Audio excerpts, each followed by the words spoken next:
Who's Wayne, really? What's network security key? I get scared. Ron. Oh, yeah, I didn't see that. So we can click out of Reese's tool. I have it on my phone too, Yes. so it's not like I don't have it. But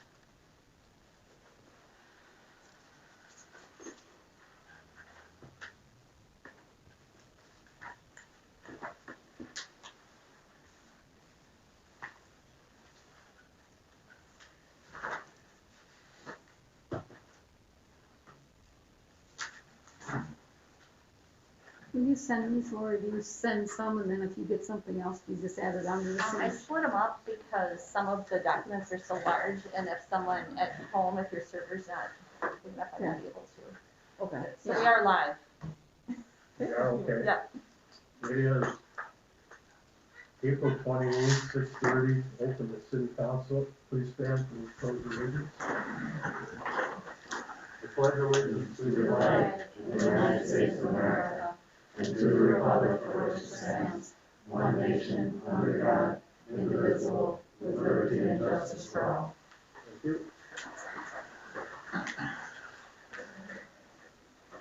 Yeah, I got a motion to approve the agenda. I'll make the motion. second. Motion made and second to approve the agenda. All in favor, say aye. Aye. Opposed? Motion's carried. Approve the minutes of the April 14th council meeting. I'll move. I second. Motion made and second to approve the April 14th council meeting. All in favor, say aye. Aye. Opposed? Motion's carried. Old business. Is Michelle here? Yes.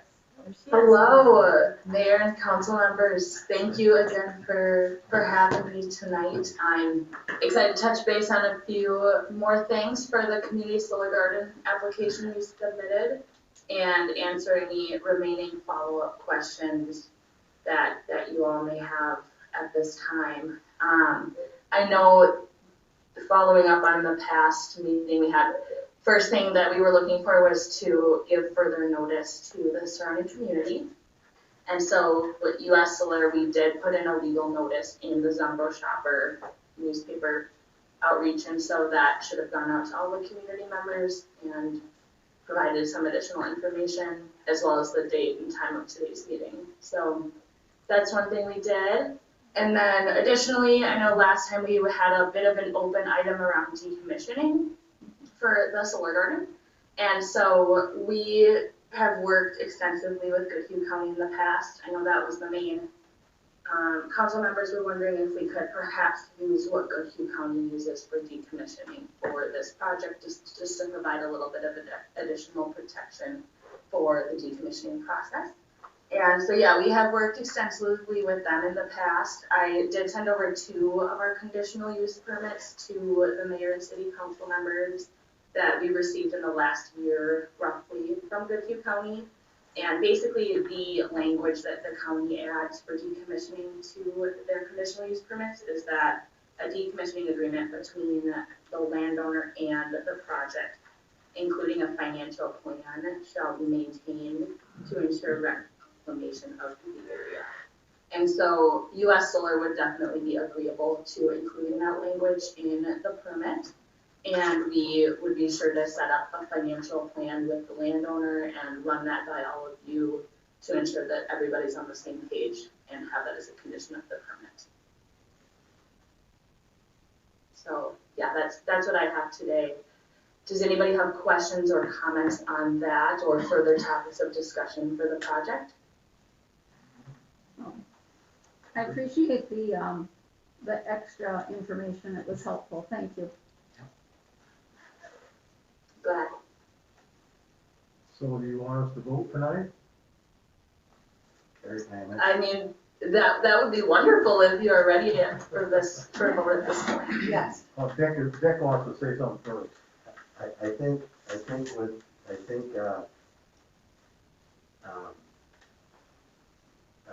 you can vote to do that, but I think the motion should say we do it, we can do it, but they have to enter into a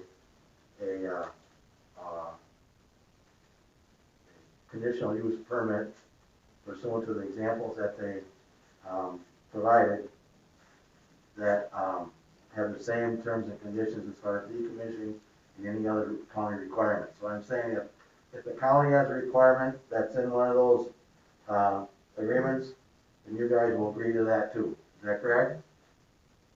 Yep, yeah, US Solar would be agreeable to that. Okay, so we'd have to draft that up and then just get the final approval of that agreement at the next meeting. Does that sound like something everybody, thinks is a good idea or a bad idea? So we have it ready what they're actually gonna do. Yeah. Yeah, we should Yeah. have that. Is that fair to you? Yeah, yep, that is fair to us. I mean, we could vote on that tonight, that all of those conditions would be included, but I am fine with returning again in 2 weeks if that is preferred by the council. Well, I think there's a consensus of the council, it's okay, so I don't know if we have to vote tonight, but I'll put together a written agreement pursuant to what the council wants, provide you with that, assuming you agree to it, at the next meeting can be approved and we can move on. Is everybody okay with that? Yep. Yeah, that's a Okay. good idea. I won't be here at the next meeting, but Okay, I'll get you a copy. What's your schedule gonna be? I'm here till the 11th, Okay, and then I'm gone. okay, I'll get something to you before that, okay? That's Or I'll fine. email to you, will you have access to email? I'm good with what's going on here, and I think the project looks good, Okay, and, get that decommissioning and according to the county and that kind of stuff, and I think it's all good, yeah, so.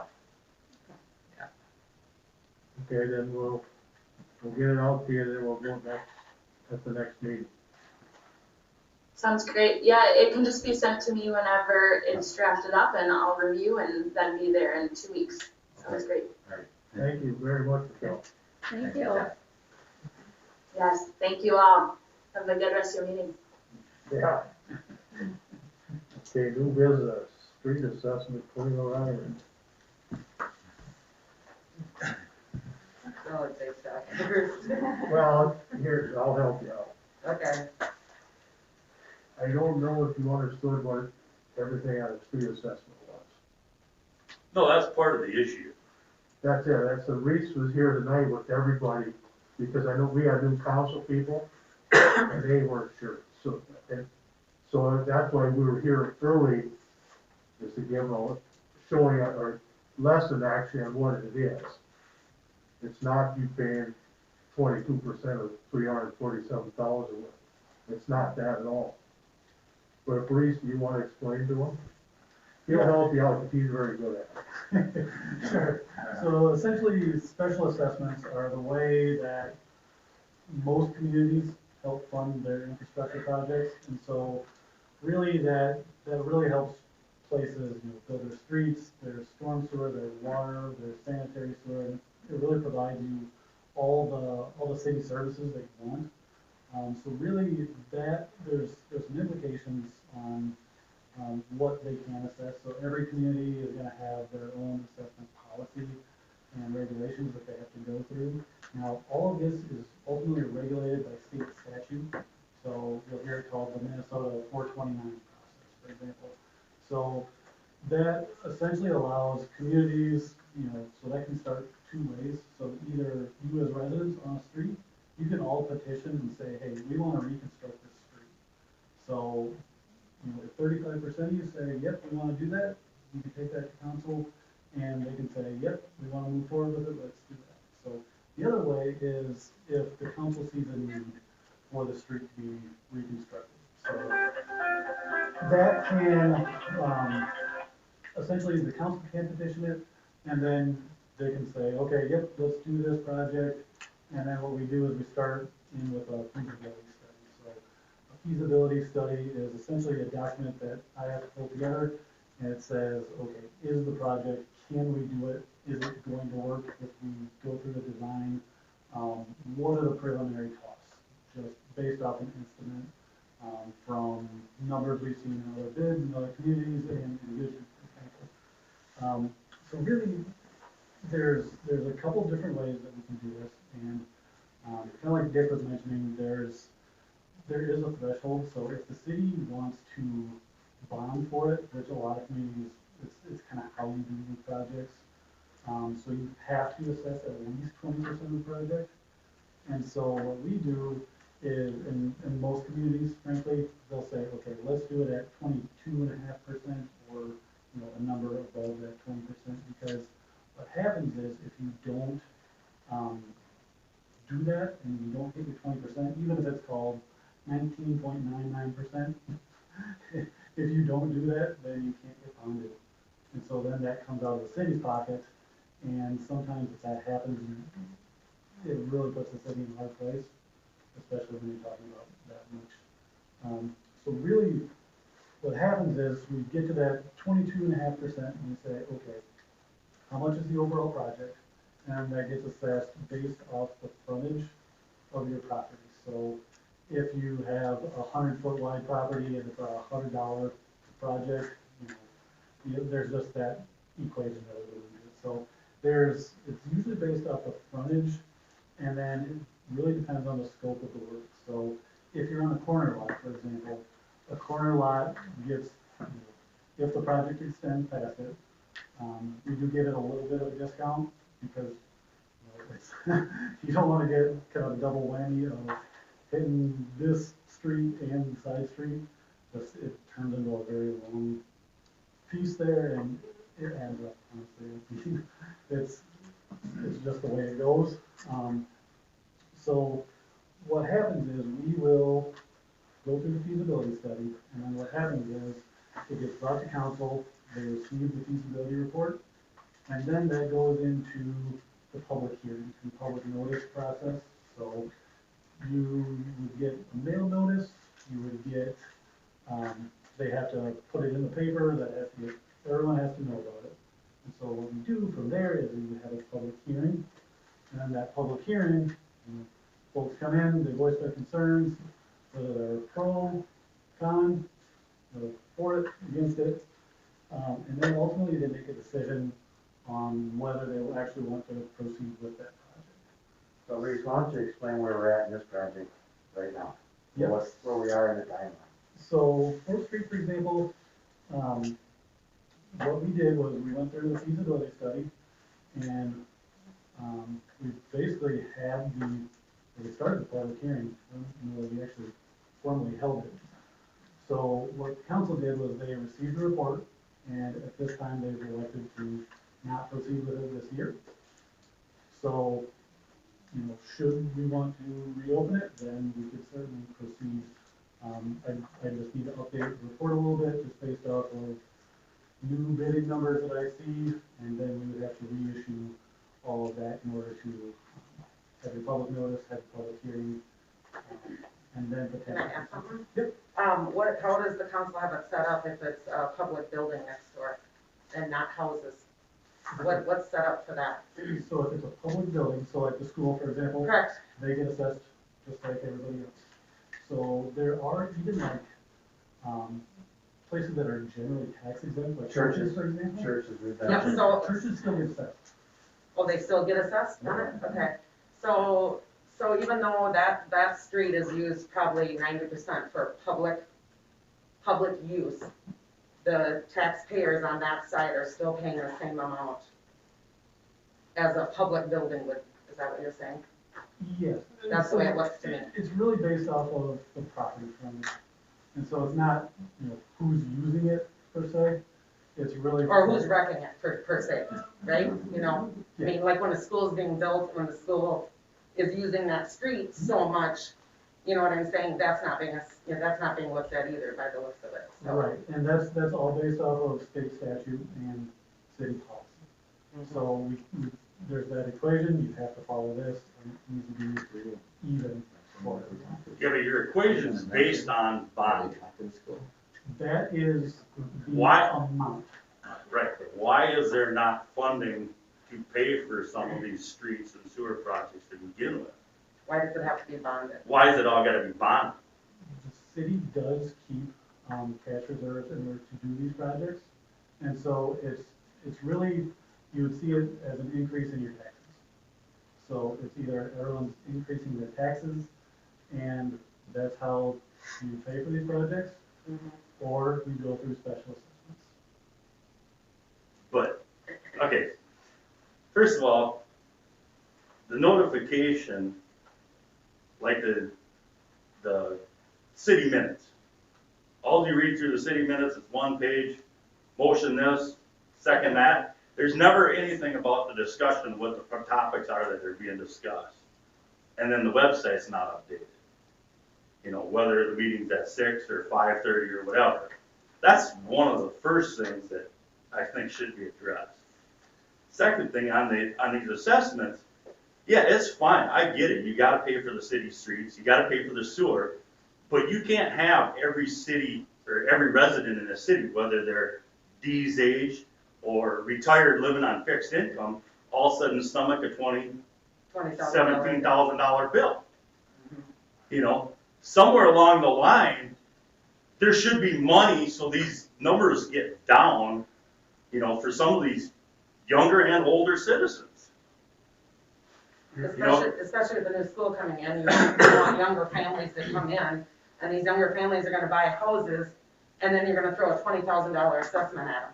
And they're not gonna know about it, because if nobody looks at the city, well, in the city minutes, there's nothing. If nobody's watching this tonight, nobody's gonna even know they're about to get assessed $20,000 until that's literally a letter comes in the mail, you know, which I think isn't right either. I don't think anybody in here. And I get it, wants a Jason, you said, you know, One you at had a it. time, one at a time, Okay, one at a time, okay? the first thing is, we turn around and see if we're gonna do it.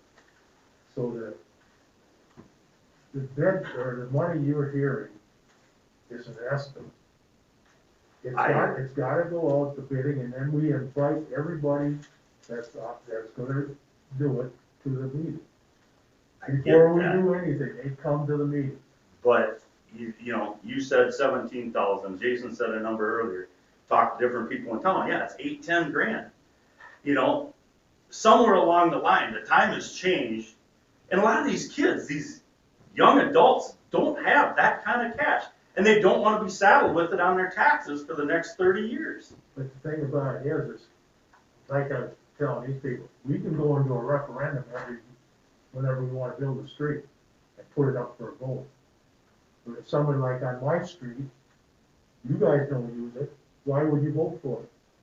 So my street would never get done. So, this is the other thing that I think is a little But bit. isn't there tax money collected to begin with? We have in the sewer and water account, we have some. We have some for the street account, but you gotta realize how much a city block the street would cost. Yeah, I know. Yeah, I mean, You saw the numbers, yeah. yeah, I know it's not cheap, but that's what I mean. You guys, you got a whole city here that you know next year you're gonna have to do this street going this way. The next year it's gonna be this street, the next year it's gonna be this street. But you can't continue to bond. What if at some point the bank says, hey, you know what? We're tapped out. Well, Then what? no, what we do, this is exactly what we've been doing. We've been trying to pay one bond off before we go to the next one, okay? We have I can't remember what they all, Lori knows the numbers better than me, but that's what the theory is. You go and you pay one, in order to afford this stuff, you pay one off, then you go to the next one. That's why they're probably gonna wait, I think, until next year to do this project, so we can get a little bit more cushion on it. Now, so, I understand that you think we should be paying cash, that's an opinion anybody can have. But just like buying a house, most people can't afford to pay cash for their house. Most people can't afford, if you live out in the country like you do, if you get your well goes out, it's $5,000 to $10,000 to fix it. If your septic system goes out, it's 20 grand, right? That's just, so, and you don't, out in the country, you don't even have the ability to spread it out over 15 years or 20 years, whatever that will do. So we try to be as fiscally conservative as we can, maintain a cash reserve, but then we also have a debt service account, right, Lori?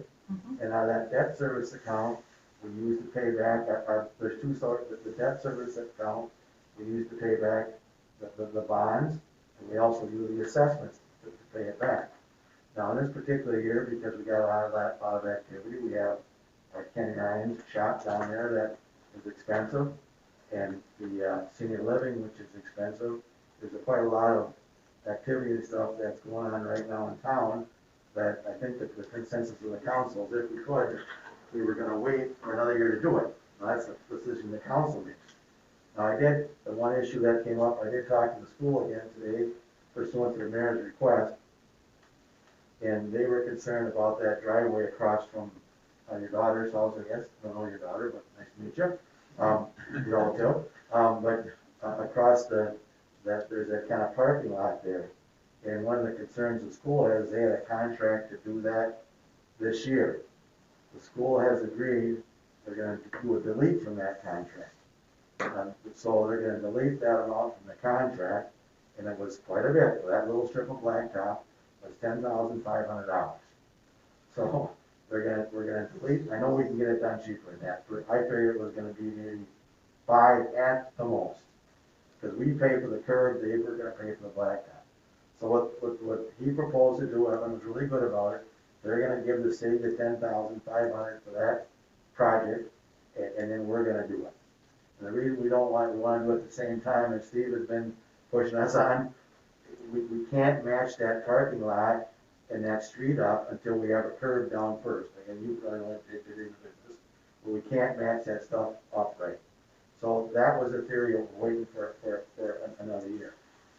So since I've been an attorney, since I do not think this, we're going back to it, Jake, this road out here is 30 years old. What is this street, Jake? Going to the school. Fourth Avenue. That's kind of getting about to its useful life. I do not think that, I'd have to go back and check. I do not think that street was assessed. I think it was put in. But everything since that time, you have a former mayor in the crowd, everything since that time, I think any roads we've probably assessed. Is that right? I think. We had a lot of meetings on it, and we tried different ways of doing it. And this is before Arlen come on here. We sat there for 3 months. We had meetings on the Lions building every week to try how to make it the fairest way of doing it for everybody. Because like I say, if we put a referendum, my street would never get done. Yeah, so, and all we're trying to say, I think mostly is, it being next to a brand new school, this street was demolished. No, Literally but- where there was but- nights she couldn't get into her driveway, couldn't leave, couldn't whatever. And it was being fully used by the construction of this school, and it was demolished by the destruction of the school. So, I'm gonna argue with it a little bit, Cleve, and it's not putting anybody down. That street was supposed to have been done before the school even started. We waited because we knew how it was gonna be. yeah, So that street should have been done 2 years ago. So it well, was it's a so good bad thing when you the didn't do swimming it 2 pool years went. ago, because it would have been demolished as of the building of the Oh, school. that's why we did. Yeah. We have discussed that at a meeting. Yeah. Gary and we have discussed that at a meeting. If we had to go back and do it all over again, I think the city council would have made them put a budget for the school. They've been good with us, but we probably should have put a budget line in that school budget, not only to fix that street, but probably to do a new mill and overlay around all the streets at the school. Well, I think the front of the school is probably gonna end up the same way, I Well, would think, of some sort, but. It might be, but that was probably something that should have been thought of better upfront. And frankly, I would have thought the school's engineer would have maybe done it, but that didn't happen. And that probably should have been done. They spent 30 million, or whatever they spent up there, to throw in another couple, $200,000-$400,000 to have a new appearing street. Right. The other road down there, that's next. That's the next controversy we're gonna have, is Jack Rosner's street. Sixth Street, yeah. That's no good. We got it. And that one, I think, we have a temporary kind of a patch, and don't we, in the sewer there? No. Or is that? That'd be a long term. That's Yeah, wrong. okay, but there's no curb there either. That's that kind of that little blacktop. Blacktop. Yes. The only advantage we have up there is on Third Avenue, that front place there, is we can mill and overlay because the base is good. So just to mill it and then overlay it. But she is right on that. Yeah. She is right on that. That should have been something that was maybe anticipated more by me and everybody in the room.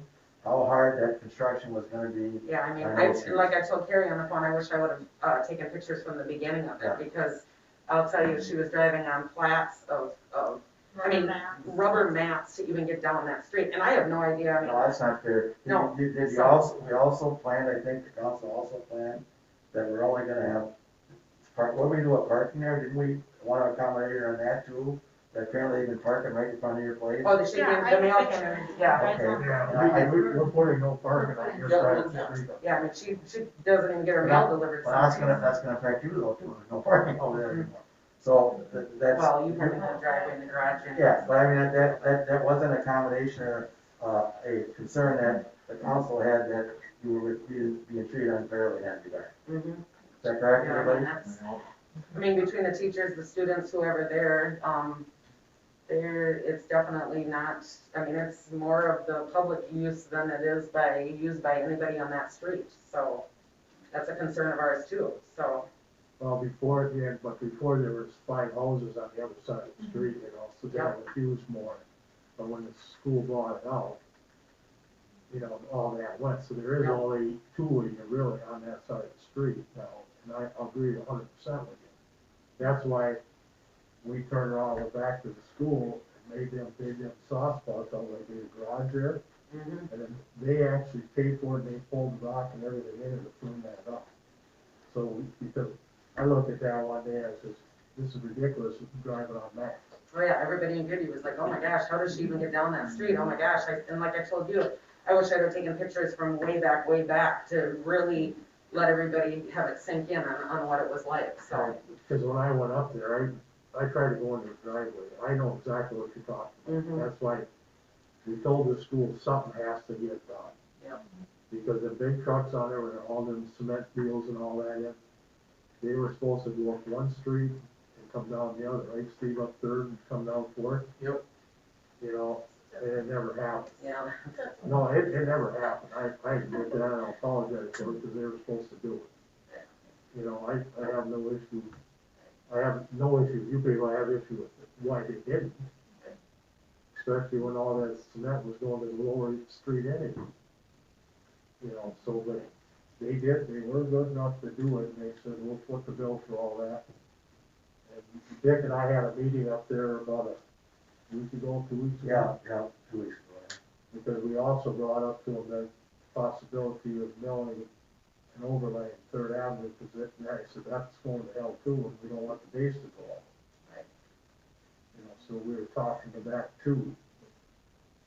He always says you should maybe just think about putting in your budget that you're gonna have to come up with it, you know. And everyone was agreeing with it, you know, so. He knows they did it.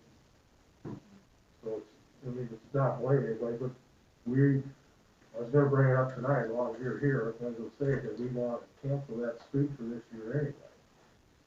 And one of the reasons we want to cancel, we want to push it a little bit, and then there's 3 other blocks that we want to do, that if we can get them all in there, the bids will probably come in lower. Right. And then everybody's assessment will be a lot lower. And that's what we're after. So if we, like that one block, I'll agree 100% with you, it's awful high price for one block just to bring all the equipment in and do it. Yep. So if we do 4th Street all the way up to St. Luke's, and then Broadway over here, that's just as worse than yours almost. You know, do them all at the same time, get that bigger bond, and then we can probably get by a lot cheaper, we get everything more done, for Right. less money. Yeah, well, we thank you for letting us speak and giving our concerns, because I guarantee there's a lot of other people that probably are going to come with the same concerns eventually, so I would think, you know, on any street down here, I think people be mind blown to know that they're gonna be charged $17,000 or whatever it is, so.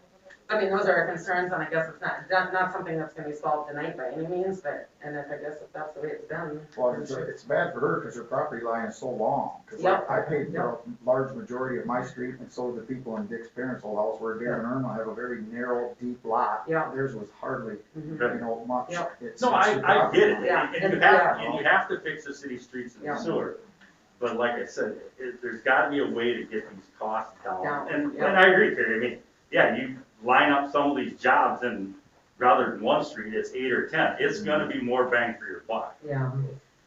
But I mean, it's, anybody in here, you'd be concerned if you got a $20,000 bill and you didn't know about it, so, Well, anyway. But we will advise any, we get going on this, we have public meetings with the all, just like you Yeah. tonight, and talk.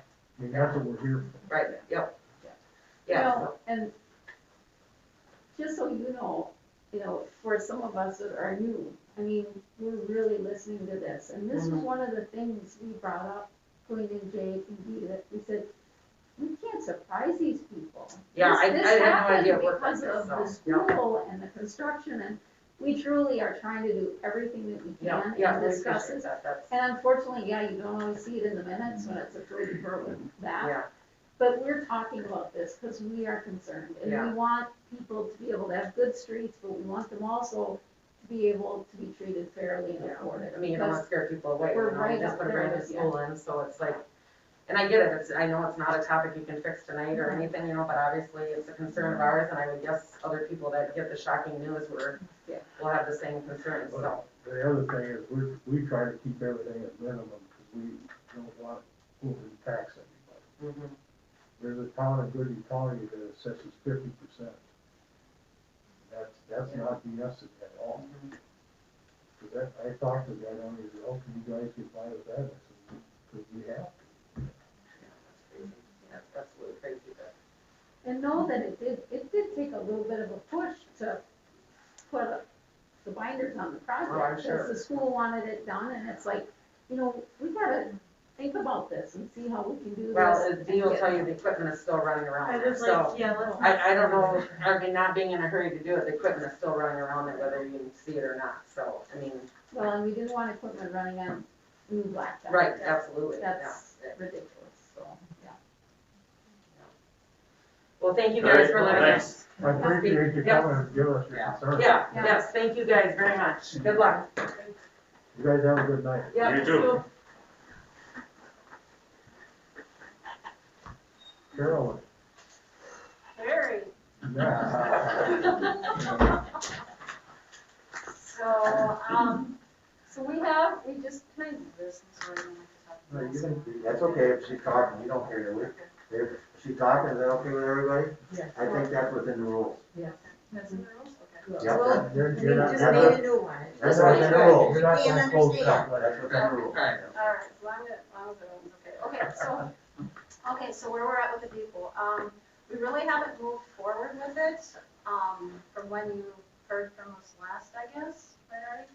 But we do have some concerns that we're bringing, and we did share with a couple of you, but, I think our biggest concern is long-term. What does the city see the depot as long-term? We can take 5 years, 6 years, 10 years, we don't know how long it's gonna take to fundraise and to get the funds needed to restore this property, to take care of the grounds and all of that. What is the city's, I guess what we're asking is, what is the city's true commitment to this property? You know, after this is, say, said and done, or maybe we get halfway through and funds run out, or we don't know. Is the city gonna hang on to this? Because there's going to be maintenance, there's going to be, if we treat it as a park, that's what we were talking about. Would this be treated like a park where the city takes care of, the grounds and, maybe it needs to do paint in 10 years or 15 years or whatever it is. I guess before we move forward, and correct me here, fill in here. Carrie, or Kathy couldn't make it tonight, she, yeah, she was, this was something that when we talked about, she really kind of, brought up quite clearly. But, we really need to know, is the city basically truly invested in this property and they want to keep it? It's the chicken and the egg. What comes first? What do we do? Do we hang on to it? Do we want, do we keep moving forward? Do we try to raise whatever it takes, 100, 200,000? We don't know what it's going to take. This council may say yes, but in 10 years, it could be a totally new council and a new attorney that really don't care, and then they maybe push it aside and want to sell the property. So I guess we're looking, and Dick, you know, we've kind of had this conversation too, so kind of help me. Well, well, we talked a little bit, I guess, I thought this was resolved, maybe it's not. No, because you were gonna talk about it at the next meeting, Oh, and then okay, you well, had I your think- meeting. Yeah, because you so- and Kathy, Dick and I sat out. Yeah. Yes, and Artie and Kathy, yes. Okay, so what we talked about was, I think, making it a public use place in perpetuity. In other words, it would be like a park. I think we kind of talked, maybe, I thought, I'm We sorry. talked about it, but it was never Okay, brought to the All right, council. then the second thing that, Mr. Karen was here at that particular meeting, and he was pretty insistent that that's what they really wanted to put the Veterans Memorial. And I think Mr. Karen was gonna try and get the landscape engineer in that project to incorporate, you know, basically this whole area into the layout, so something that would work for everybody, that would be multi-use. By that I mean, the farmer's market would still be able to use it, you know, in some way, shape, or form. If there was some kind of a public meeting or something. And the idea was, we were gonna try and get the grounds cleaned up a little bit. We wanted to, and the parking is a problem. I mean, there's Ag Partners trucks parked down there all the time. All the time. And I thought we kind of agreed we were gonna put no parking signs, at least from maybe we did. Did we talk about that, I mean? Okay, well, anyway, anyway, the other idea was we wanted to get some no parking signs, so people, and right now it got quite rutted up and got to be quite a mess over the winter time and the early or late spring. So that was kind of something else that we talked about. I guess, Terry, what am I missing? We just talked about, like with farmer's market, put it on the east side, and probably shut Front Street down on Wednesday nights to do it. So they wouldn't have to get off street parking on it. They could go up next to the depot, that way they'd have the shade. But the Veterans Memorial, they wanna put around in front of that thing. Yeah, and we don't, I mean, is there any commitment to that yet? I think they're Oh, kind I of think- feeling the They're same way as holding up you. because we haven't. Yeah, Well, the last meeting we had with Trayvon was here after that. He was with us. Yeah, we were. yeah, he was there, Yeah, and I so- mean, it was Well, I think discussion, that, but well, I it guess wasn't if, commitment. maybe there wasn't a motion, but maybe there needs to be a motion or two made to say, okay, we would prefer that Veterans Memorial be over there someplace. I guess it's up to you guys, I'm not telling you what to do, I but, think the other thing is if we get people to donate these funds to fix up the depot, and then all of a sudden, nobody takes care of it, we don't have any money, you well, know, how do we handle that? how you handle it, I think, Artie, is that it's no different than, I suppose, if it's a city property, you gotta take care of it. Well, I guess it's like Rosie's Park when I think Leonard Lodemeyer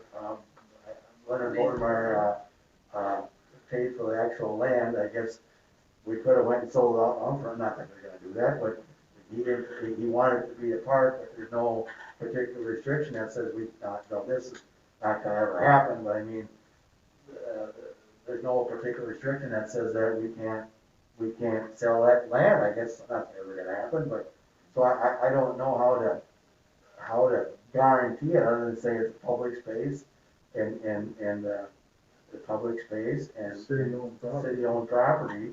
I mean, I'm just trying to think of some other city-owned property, I mean, that some good, some bad, and I say some bad.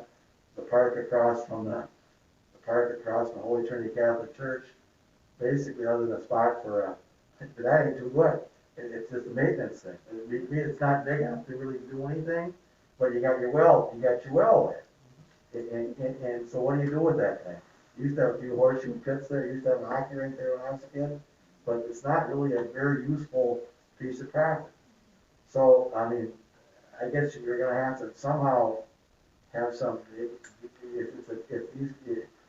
be kind of a bad thing if you guys raise a bunch of money and all of a sudden city council decide you're gonna sell it. I just don't think that would be very popular. no.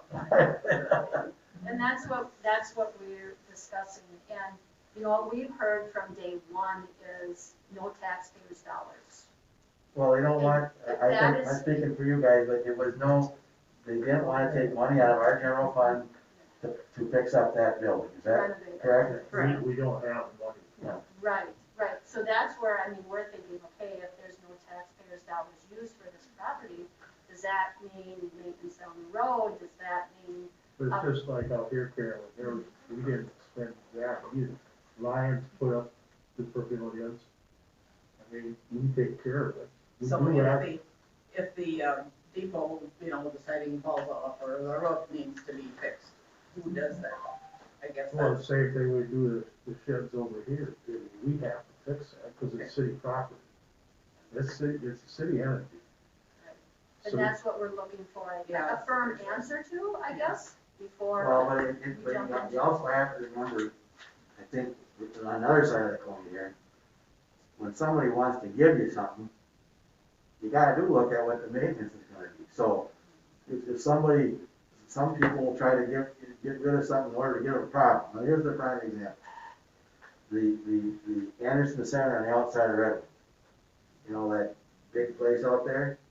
Well, there's a reason why they don't own it anymore. They donated it, in my opinion. They donated it to the city. Well, the maintenance and all that kind of stuff is just unbelievable. So as a city, sometimes don't want to accept donations. But here, we're already there. The city already owns the property. yeah, we bought the property. It owns the property, so, We do have an investment. yeah. So I don't know how why all they're concerned, except for if it's a public space and it's there. I guess like this building, I guess someday you guys could sell it or do it, but I just don't see that happen, but I can't make it. Yeah, I don't know, what do you guys, I'm talking too much, what do you guys say? Well, it's the truth, I mean, we could put in here to keep it, I mean, don't get me wrong, but that's not saying council 20 years from now says we're changing it, because a different council, you got different beliefs, So there's no set guarantee that it won't get done with this council, trust me. But I mean, 20 years down the road, you don't know. I mean, that's the best example I can look at is Rosie's Park. I mean, that's a park, city owns it, if they want it, now, again, they're not gonna sell it, but if they wanted to, I guess they probably could. but there's some other parts that they can sell or just. Well, some parks are dedicated parks in a plat.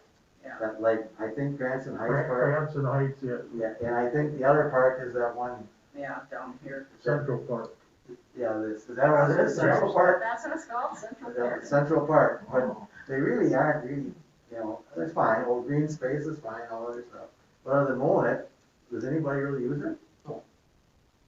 Used to Nothing use it there for to ice use, skating. really, is there? There isn't like one horseshoe pit that nice to work at, but we've got the horseshoe Yeah, pits over here, you know? yeah.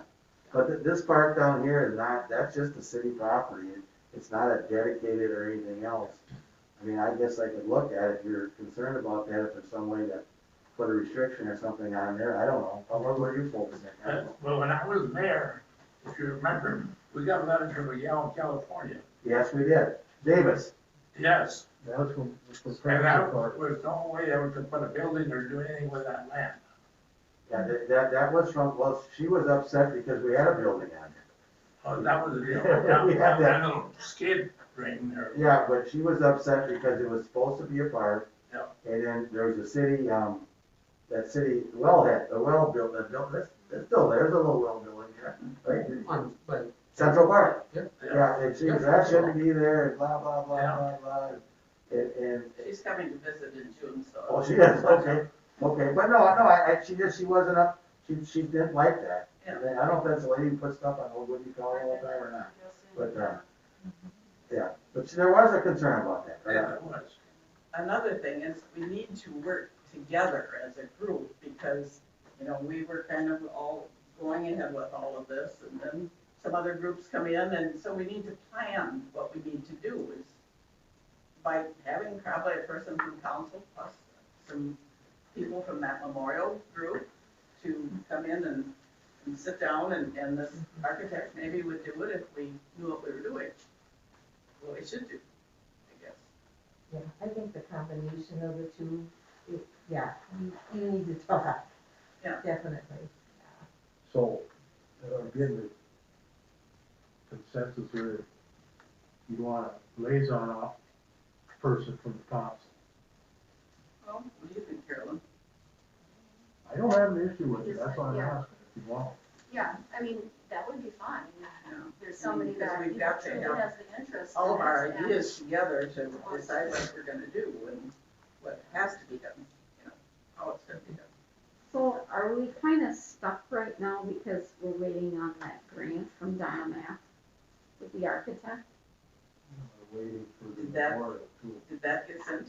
It got sent, so it's about 8 weeks out, so there we've got 8 weeks that we're kind of sitting in limbo trying to figure out whether or not the grant is gonna come through. So if the grant doesn't come through, then where's the $10,000 gonna come from to have an architect draw up a plan? So, you know, those kind of feasibility studies on, if that doesn't come through, then where's the money gonna come from?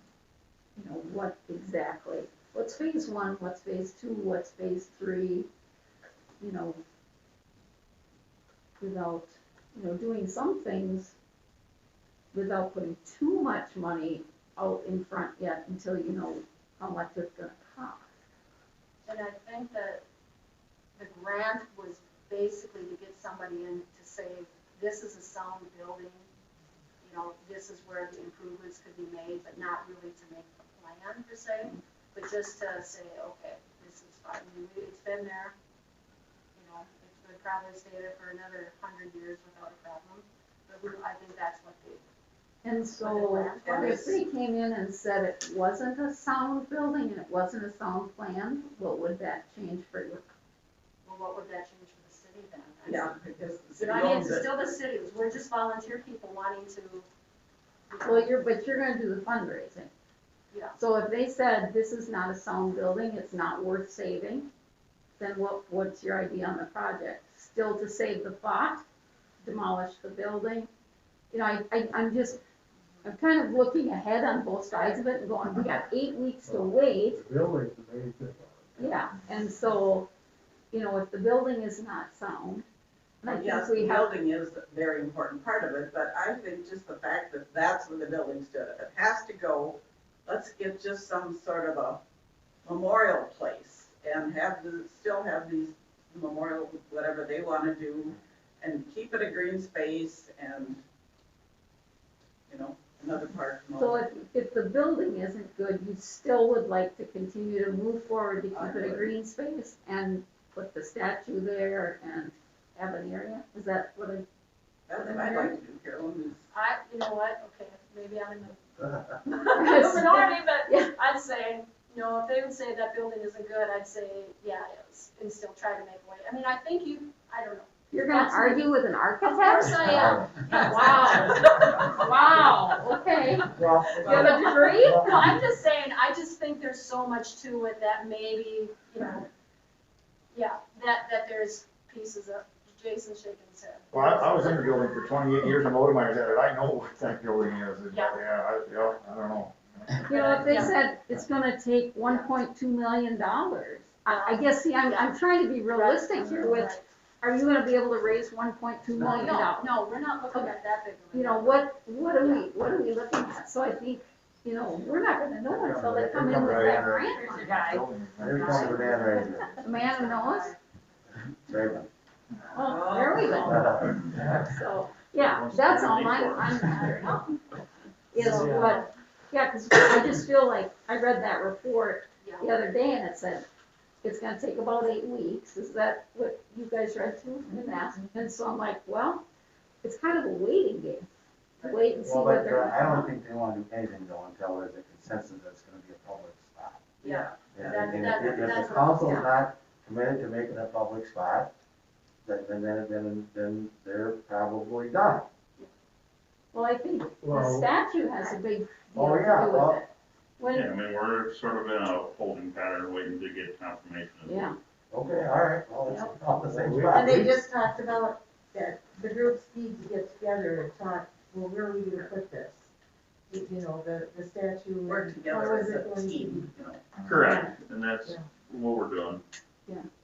I talked to Matt, who's designing the memorial, about putting together the overall site plan, and he had agreed that he would be willing to do that. So how He's on a long, hunting trip for a week, week and a half.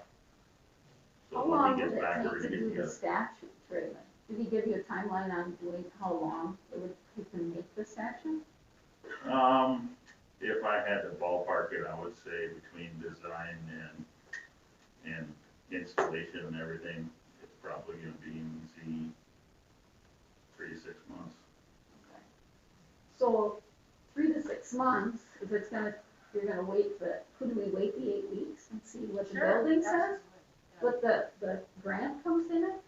Because we may have to take a totally different approach. If they say no to the grant, then we gotta go down a different road to look at, okay, now who are we gonna have look at We it? shouldn't have to pay $10,000 to have somebody look at it structurally. I'm with her I on think that. that's just a number Donna kind of threw out. Yeah, I mean- Information she sent to us anyway. It could have been Right. anywhere from 4 to 10, so she just kind of threw it out at 10. That's Yeah. what she discussed with us, and that was quite a while back. But they cost a lot of money to have them come and look, you know, So, so, I'm under the consensus now.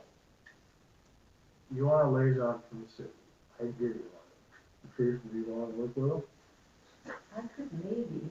Okay. I think so. I think you'd be good.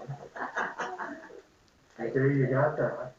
Now you want this council to sit down and say that's a designated park. It can't be sold. Is that what you want? That's what we One other thing I think we would like to see if the city would fix the grounds. Get the driveway out of there and haul in some dirt and seep it down. And at least get it marked off where the borders are and where people are driving all the time that shouldn't be. Got to have that.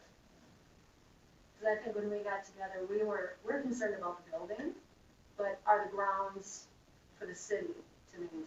Like, we could get donations and throw in trees and shrubs and things like that. But if it's designated park, the city has to maintain. That's that simple. Yeah. That's what I wanna know. If you want us to do it, I'll ask for a motion. I don't have an issue with it. is that because it's commercial right now? What has to be done to change the designation? Well, no, we just call it, it's not commercial, well, I guess, I don't know what this morning, you never know what this morning is out there. It was commercial. Well, it's commercial, but Well, we can change but it. that use is now frankly gone away right now. But it's in a commercial, what's the zoning up there, the downtown commerce or something like that, Carrie? There's a, I think we have a zoning designation called downtown commerce or something like that. It's highway commercial limited industrial. Okay, so. You want, Oh, no, I'm wrong here. It is general industry. that's probably because it was there before, the train and Yeah. the egg and the And, co-op. and what it is the full railroad properties that way. Okay, So now if we designate it as park property, another council could change that, couldn't they? they still own it, the city still owns it. Yeah, and so another council, and I don't know, do we want to say this is gonna be a park in perpetuity? Perpetuity. Yeah, and bind another council to that? Bind the city to that for forever? I don't know. If we get, not what million or whatever, but if we get quite a bit of contribution, what would you say if you donated $10,000 to Right. it and they got rid of Right. it?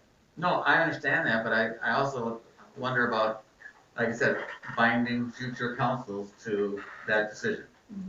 I think there's gotta be some mutual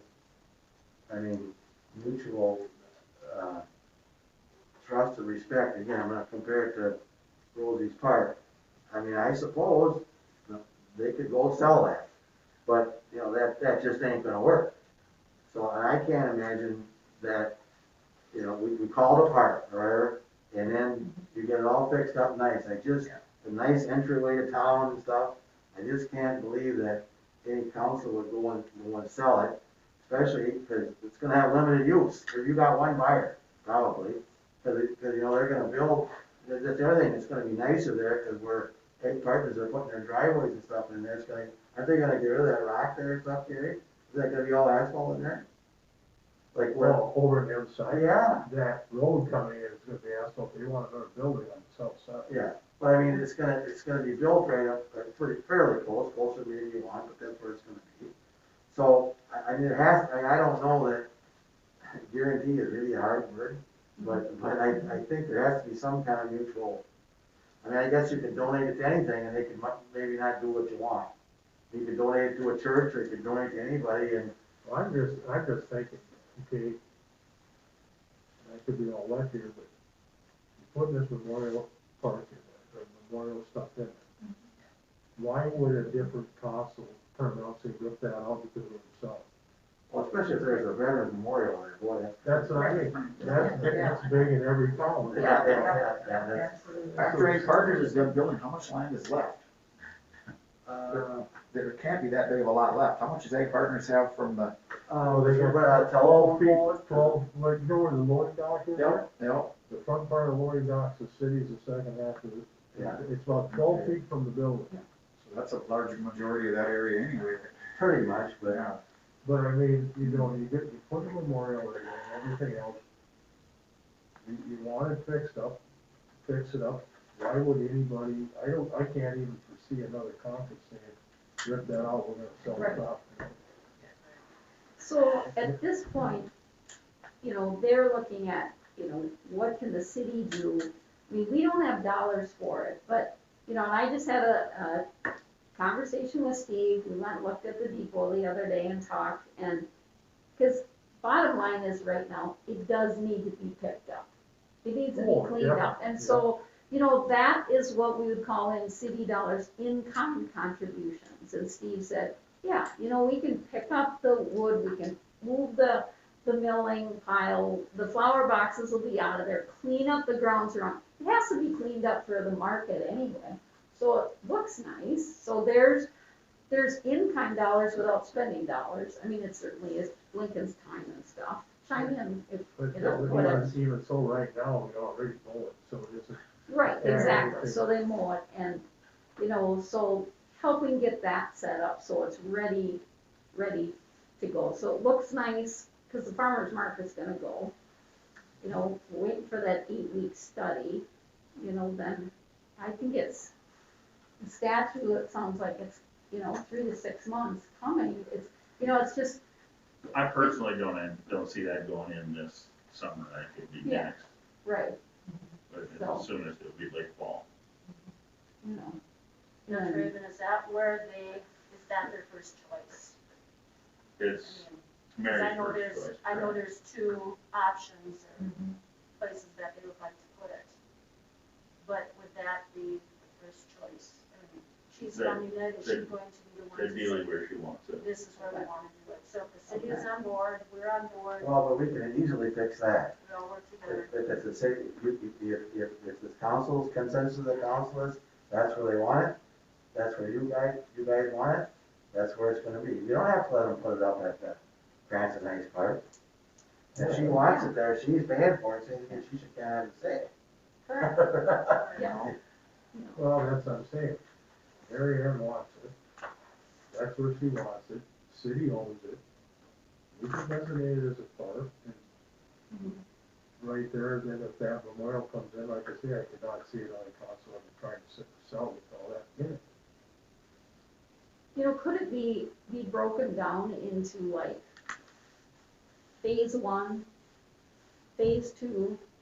You know, phase 1 is, you know, get it cleaned up, get it kind of somewhat ready and, you know, looking at and preparing it for, you know, the statue that's coming, you know. Then we've got the 8-week study coming.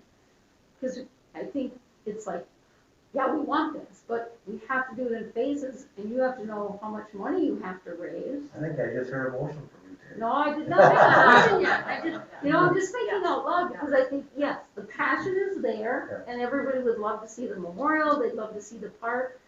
But we gotta have a realistic plan. And most projects go with a phase. Let's get it cleaned up. Let's, and if that's the case, then how are you gonna look at volunteers to clean out the inside?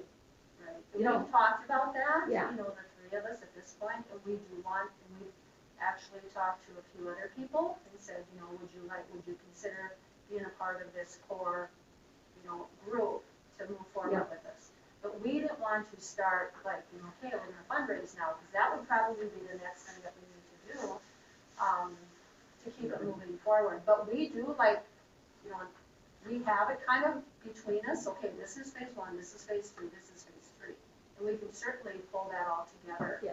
and bring it forward. Yeah, that would be really helpful. Absolutely, yeah. I saw the plan, Artie gave me a plan and, Yeah. looking at that and going, okay, so, Yeah. we're looking from point A to Z and be done, but there's a lot of stuff in between, so how can we all do this together and get the phases done? And I just don't wanna see you guys not get burned from the city, but get burned by the cost of the project. That's what I would be afraid of. I think, because I go back to that building area when I was mayor, because they were always talking about Taj Mahal, can't do that for Goodhue. Yeah. We decided to do this building, and it was all volunteer help except for electricity, the sewer would have to be by the state, and the people just came from all over to get the work done. I think if somebody just knowing that what we're looking for out there, maybe this construction company will come in there with a dozer and that, take that out, haul some dirt in it, and take them 2-3 hours, and they're gonna be done with it. All we gotta do is sit it down. Yeah. What do you think of that, Steve? Don't you think construction company? I think There's a lot of dirt out there. well, Black there isn't much dirt there, You got black dirt out there?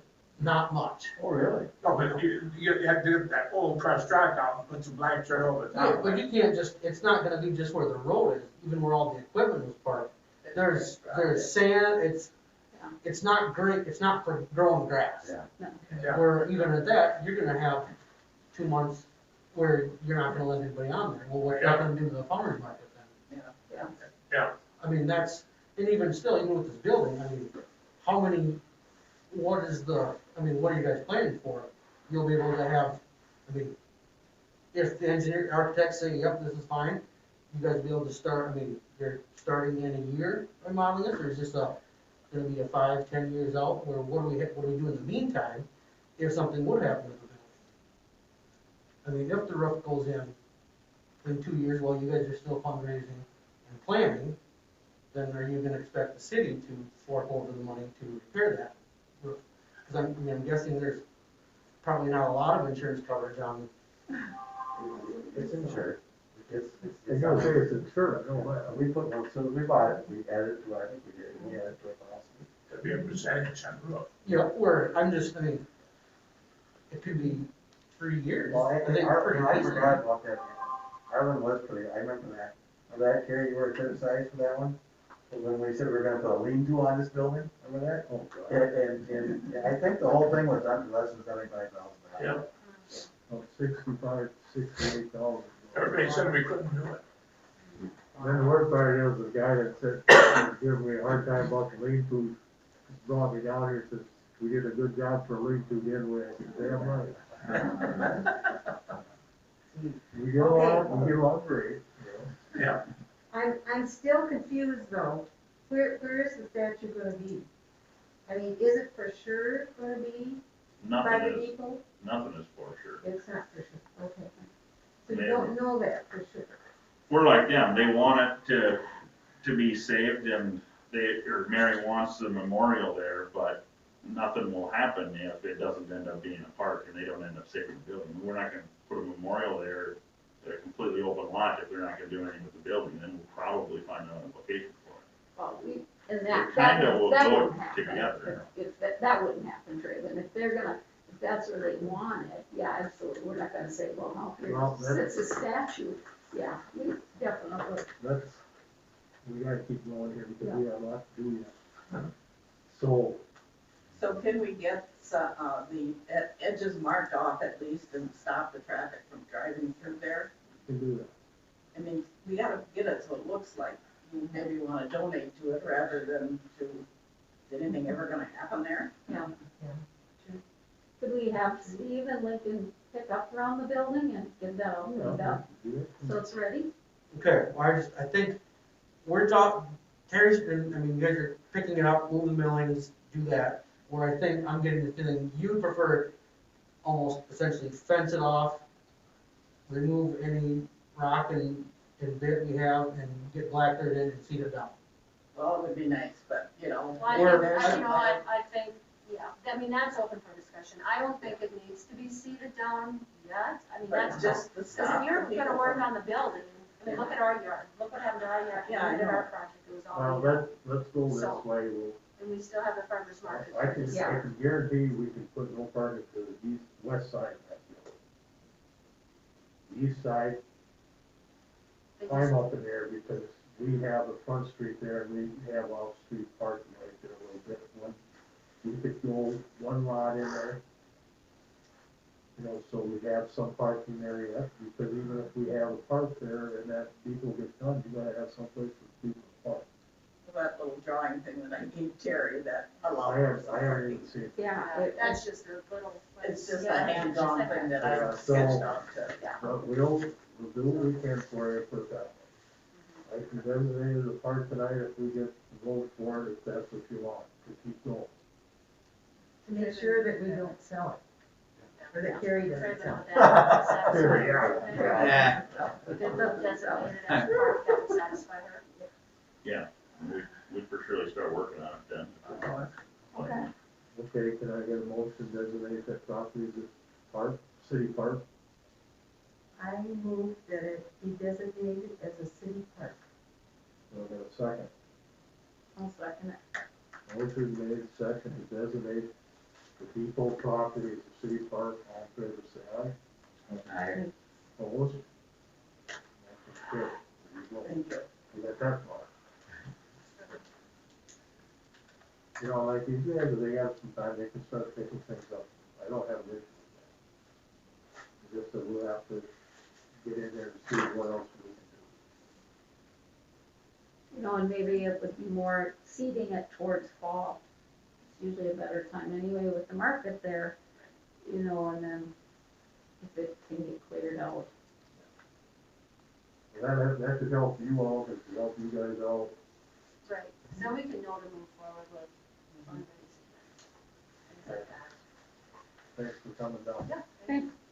Thanks, Steve. Anyone? Still getting them up? So, good evening again. So a few updates tonight. So Viola Lane, on the Satech project, I was out there just earlier. So they have all the public sanitary sewer in. So that's all good to go. The water main, they've been working on that the last few days. They actually, when they had a connection, they did have a little bit of a pull apart on some of the water mains, so there was a little bit of undercut of the street, right where that ended, but, working to get that backfilled, and they'll just have to replace a little bit of that section, so. Otherwise, making good progress on the water, they're just about done, with the city's work. They're still moving quite a bit of dirt around there, so, we're gonna start in on the public project there, so, or, the private project and getting the building going, so. That is it for Viola. Swanson Heights, no new update there. Really just waiting on asphalt clinic to start up. Still planning on middle of May to get that street paved, for the last lift there. Third thing I had was sanitary district.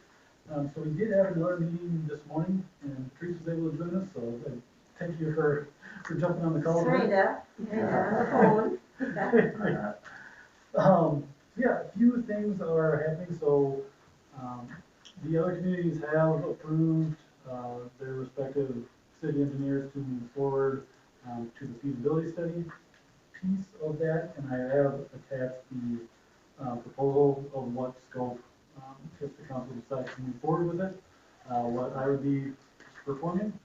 And so essentially what that would entail is, determining all of the flows and the loadings that Goodhue currently has, and then projecting out what some of the sanitary flows and what those loadings might look like in the future, so that, we can start getting some preliminary, just high level, what size of a plant would this regional system need to be?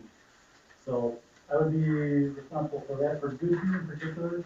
And then we would also be determining a lot of the actual transport costs. So, the force main that would go from each community is basically what we would figure out, okay, some high level costs, and then what that routing could look like, and if there's, any known issues of doing that.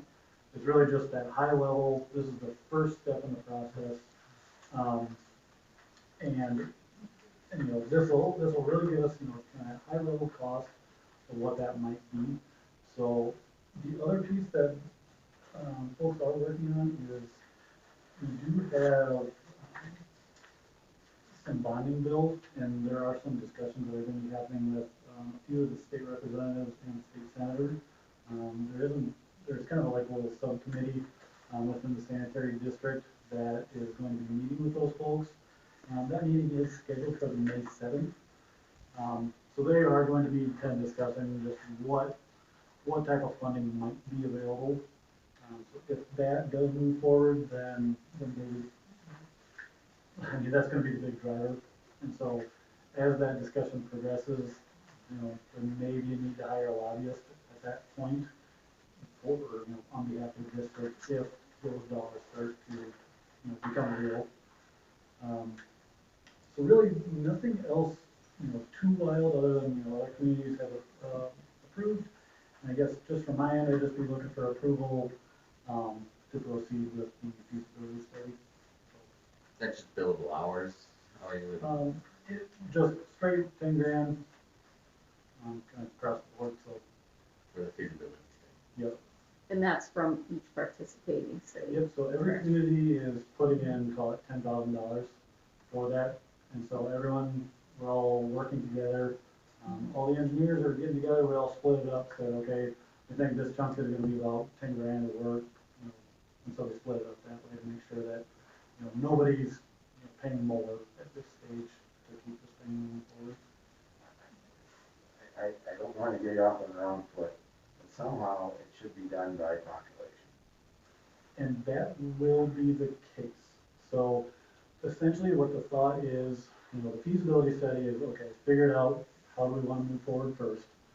Then, once we get into the actual, call it facility study, Okay. then this is, feasibility study is gonna determine exactly that. So, you could have a small population, but you're sending a lot of wastewater to that. If you have like a large industry, for example, that's generating more. So if. So like, I'm just throwing out of that, Monroe, they have a multi-million-dollar dairy facility which they just expanded, which must have high flow effects. They're actually, that's one piece of it. Are they pre-treated or what do they do there? GFA is actually going, I think they're trying to get their own permit and Okay. disconnect from the city. Okay, okay.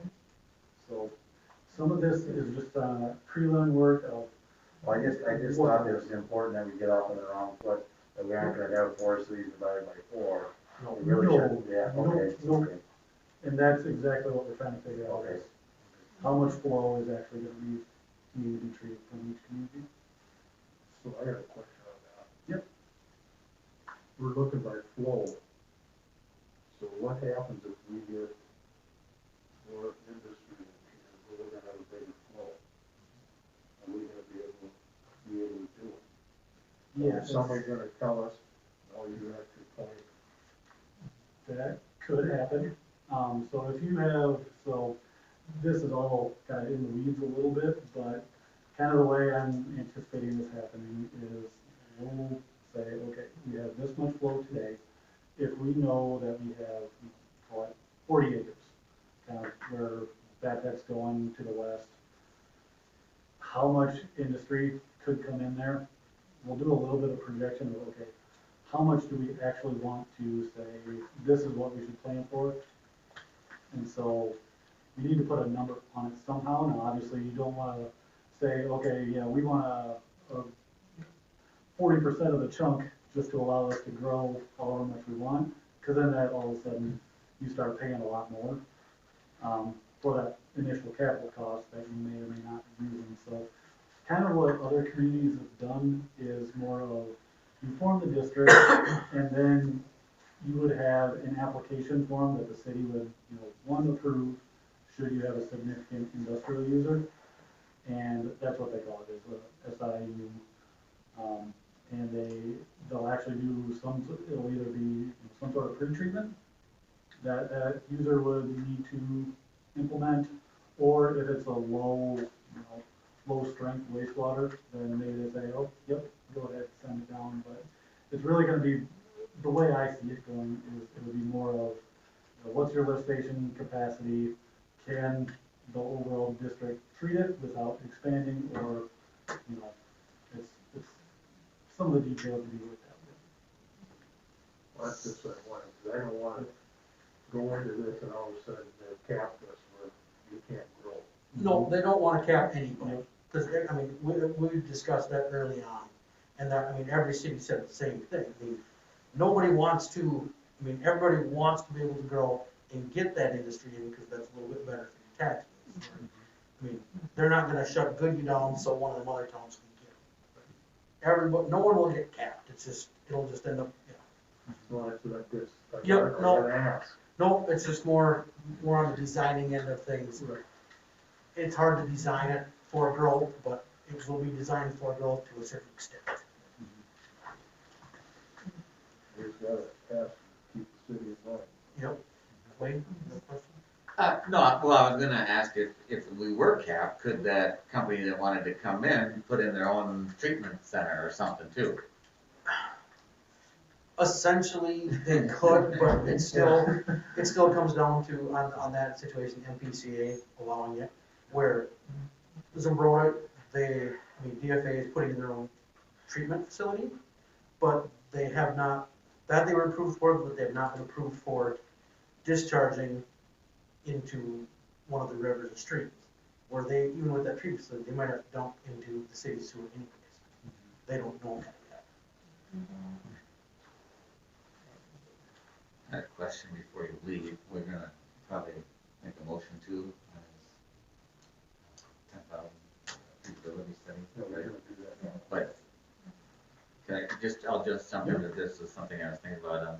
Are we gonna get a plan as far as street repair and pothole repair and how much all that's gonna cost? Is that coming yet? Yep, still just finishing that up, and should have that very soon. Oh, I You're haven't seen that talking yet. crack sealing. Yeah, Yep, paper maintenance, yep. that's still coming, okay. Yeah, All right. okay, so can I get a motion that you want $10,000? And if it's less, you'll just return that? Yep. And if it's more, I will charge us anymore. Maybe I should use my correct wording a little bit more. For a feasibility study for regional sewer district. Make a motion. And a second? I second. Motion made and second to go with the feasibility study. All in favor, say aye. Aye. Opposed? Motion's carried. So Reese, I just have one question on that May 7th, and I apologize, I didn't, Zoom in today. I didn't get an invite, so there's a little confusion sure. on whether or not, so I just have to make sure you have my email. I can Can say, you add me? Okay, so would that be something that Patrice and I would come to on that, or I no? think they were keeping that more as like a small group, Perfect, in-person thank one, you. so. Thank you. Talk to the politician. Yeah, I got you. Okay, dang, okay, no, just checking. Yep. Just let me know, send it out, so I know where I'm supposed to be Yep. at what time, so, thank you.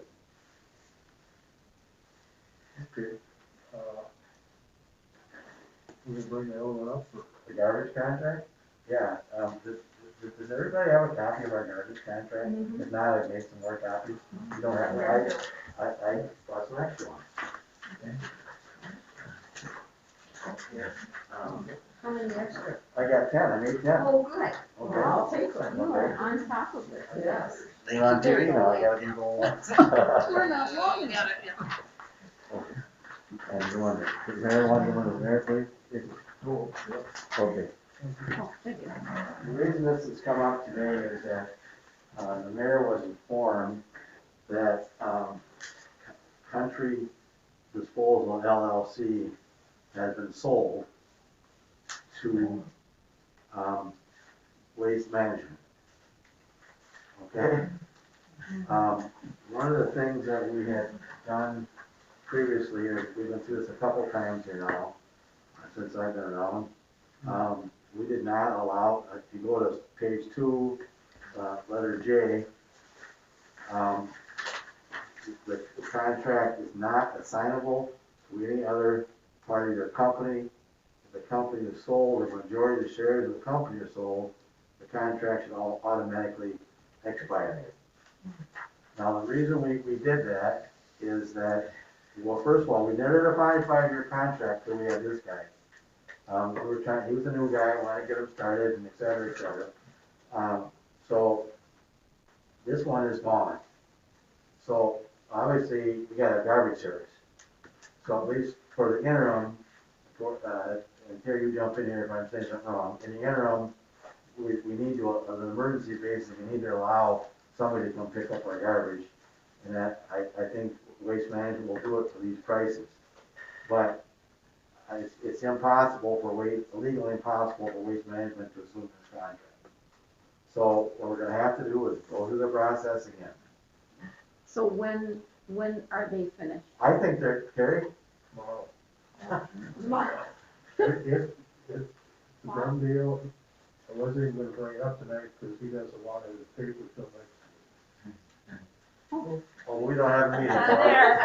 Well, I know, I told him, I said, we're live, we're streaming live. Well, and they're gonna be, this is kind of an emergency situation, we gotta have garbage service. And he did tell me that Waste Management was guaranteed to go by their contract to the end of the contract. I told him that Lori, Dick, and I gotta sit down with Waste Management and have them sign the contract. At least a temporary one. A temporary one, and if they stay the same, it'll be good till 2024. If they won't go that long, then we're gonna go on a bid. But they will pick it up in the meantime? Well, we don't know, we have to find out. We just got, this just happened. I got a call yesterday morning Okay. at 5:45 in the morning, and that's what I was told. Thank, well, it's on air, just people don't even know. It's that quick. He said he was doing real good until he had that fire in Cannon Falls, and that fire in Cannon Falls sunk. And I felt bad because I said, he's been doing a wonderful job for us. And I feel so bad for him that, what he has to decide for himself. So are you saying that you have to start over again getting bids from Well, other companies Yeah, or? what I think we wanna do is, at least in an interim, we have to sign a temporary contract. Right. And then meet with them and say, what's the long-term thing gonna be here? I don't know how much we're probably even below the bidding threshold of $175,000. I don't think we pay $175,000 to those guys every year. We probably don't have to bid it, but it's all, again, it's the council discretion. They certainly can if they want to. You certainly could go out and do it based upon that. We'll have some information, so we'll get back to you later when we find that out. So we don't have to make a motion No, or but I anything, just- it's just I- information? It's an information. Okay. Yeah. What can we do if Waste Management won't come and pick up? Well, we're gonna use our discretion and we'll figure it out. Well, there are people that will come, we probably could hire somebody. We can get somebody, yeah. There's others, it's just that we don't wanna pay out of our frustrated side to do it. Okay, well, I mean, Well, we're gonna have a to. week or two, people are gonna, Yeah. we don't have time We to don't a like week that. or two. No, I guess. Upset people. Sometimes these emergencies arise and we'll Terry and I will talk about it, or work with Steve, we'll make sure the garbage gets picked up. The trains are gonna run on time. Steve, you're gonna be busy picking up garbage now. I think Zemke would just bring big containers with me and. Oh. We can throw in our own? Yeah. Hey, nothing. And probably save money. Okay, so that was some information for you people. Okay, you. thank you very Let's much. keep going, deck building permit. 106 South Fifth Street, that would be, Glen Merkin's place. Old place. No, this is not. Oh, Fifth Street, Yeah, that's, no, yeah, that's this deck is house. 2 down from Andy Mann, isn't it? Yes, Yeah. yes. So here's where the deck would go, plenty of space. That's up, meets all setbacks. All the setbacks.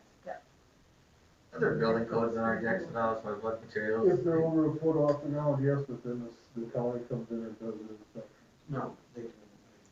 Basically use any kind of material they want.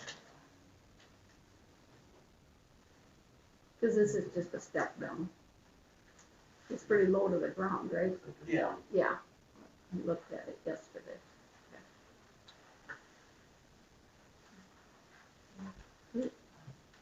Just making a motion to approve, make a motion to approve the deck. Site plan. Second, I'll second. motion made second to the deck building permit for 106 South Fifth Street on Thursday night. I, Opposed? Motion carried. Approve 4 new firefighters, Luke Richardson, Cody O'Reilly, Toby O'Reilly, and Matt Luxville, out of the fire department. They taking the training in? No, there was 5, one must have backed out. It was just, How many do you have right now? Is- 24. Are you still maintaining at like at 26? Isn't that what it's always? 26, so We've 24. been at, they've been at 26, and they go to 30. Yep. Try and not go over 30. Trying not to.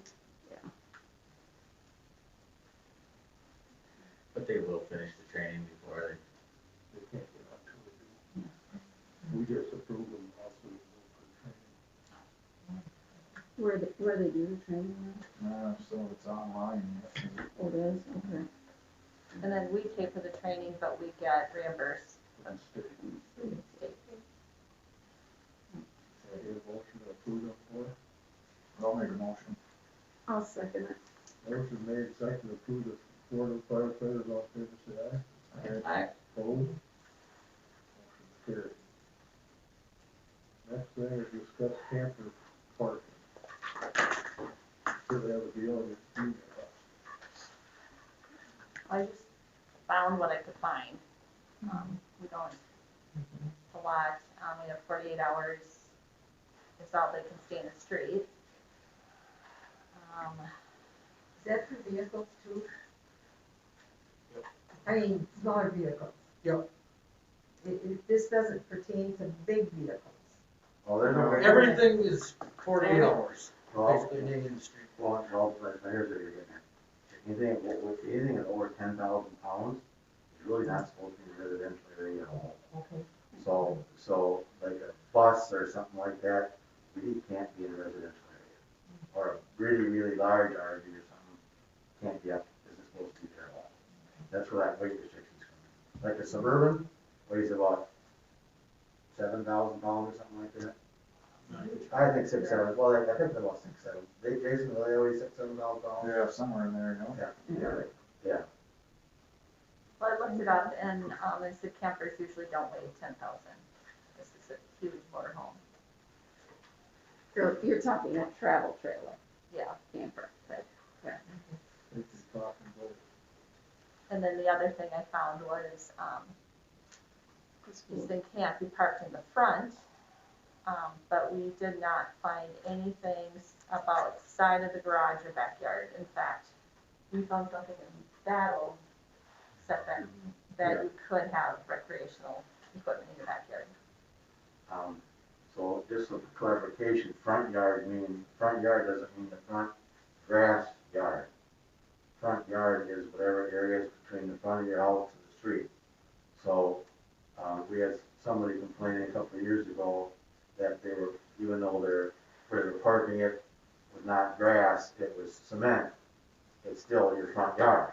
So if you park it in front of your house, that's considered to be your front yard, even though it's paved. So it's not, that's the definition of front yard. Front yard does not mean front grass, or it means area in front of your house. And the complaint was that somebody had one parked in the street for, No, they had way in the front of they had it in their front yard area, but the front yard area was cement. And the reason for that is safety. So, because if you have somebody that parks a big wheel like that or blocks the front yard, you can't see what's coming or going, because all of a sudden by the time you can see, you're already on the street. do we have anything about somebody coming to visit somebody else in a camper and they're parked out in front of the house for a certain amount of time? Well, we've been kind of using that 48-hour rule on that.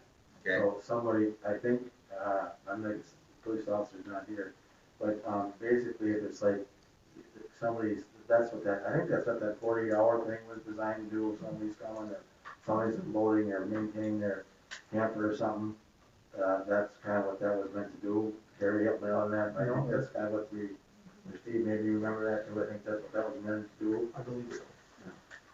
That and the idea, like we let them park the boat does. Well, yeah, something. Something like that, that's only 48 hours also. Yeah.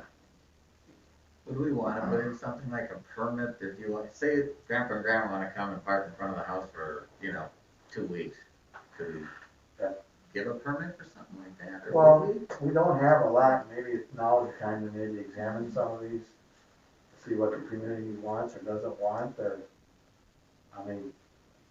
we don't have really a lot of rules. We have some rules and regulations, but not a lot, and I'm not saying that's good or it's bad, but maybe it's a time to take a look at some of this stuff, and, because some people wanna use it, like, some people think it's my property, I can do whatever I want with it, and some people don't have that same opinion, so there maybe needs to be, to me, it maybe needs to be looked at, what is fair for everybody.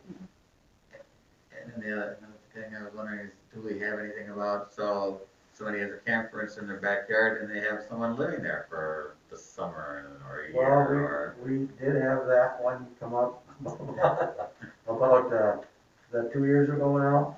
We got a problem again. Okay, well, we had one person that did do that, and, it was quite a mess, and we told them that it's not a living, because you get worried about sewer and all that other stuff, and then that person did ultimately, I know that other one, but that person ultimately did comply with our request that they don't do that.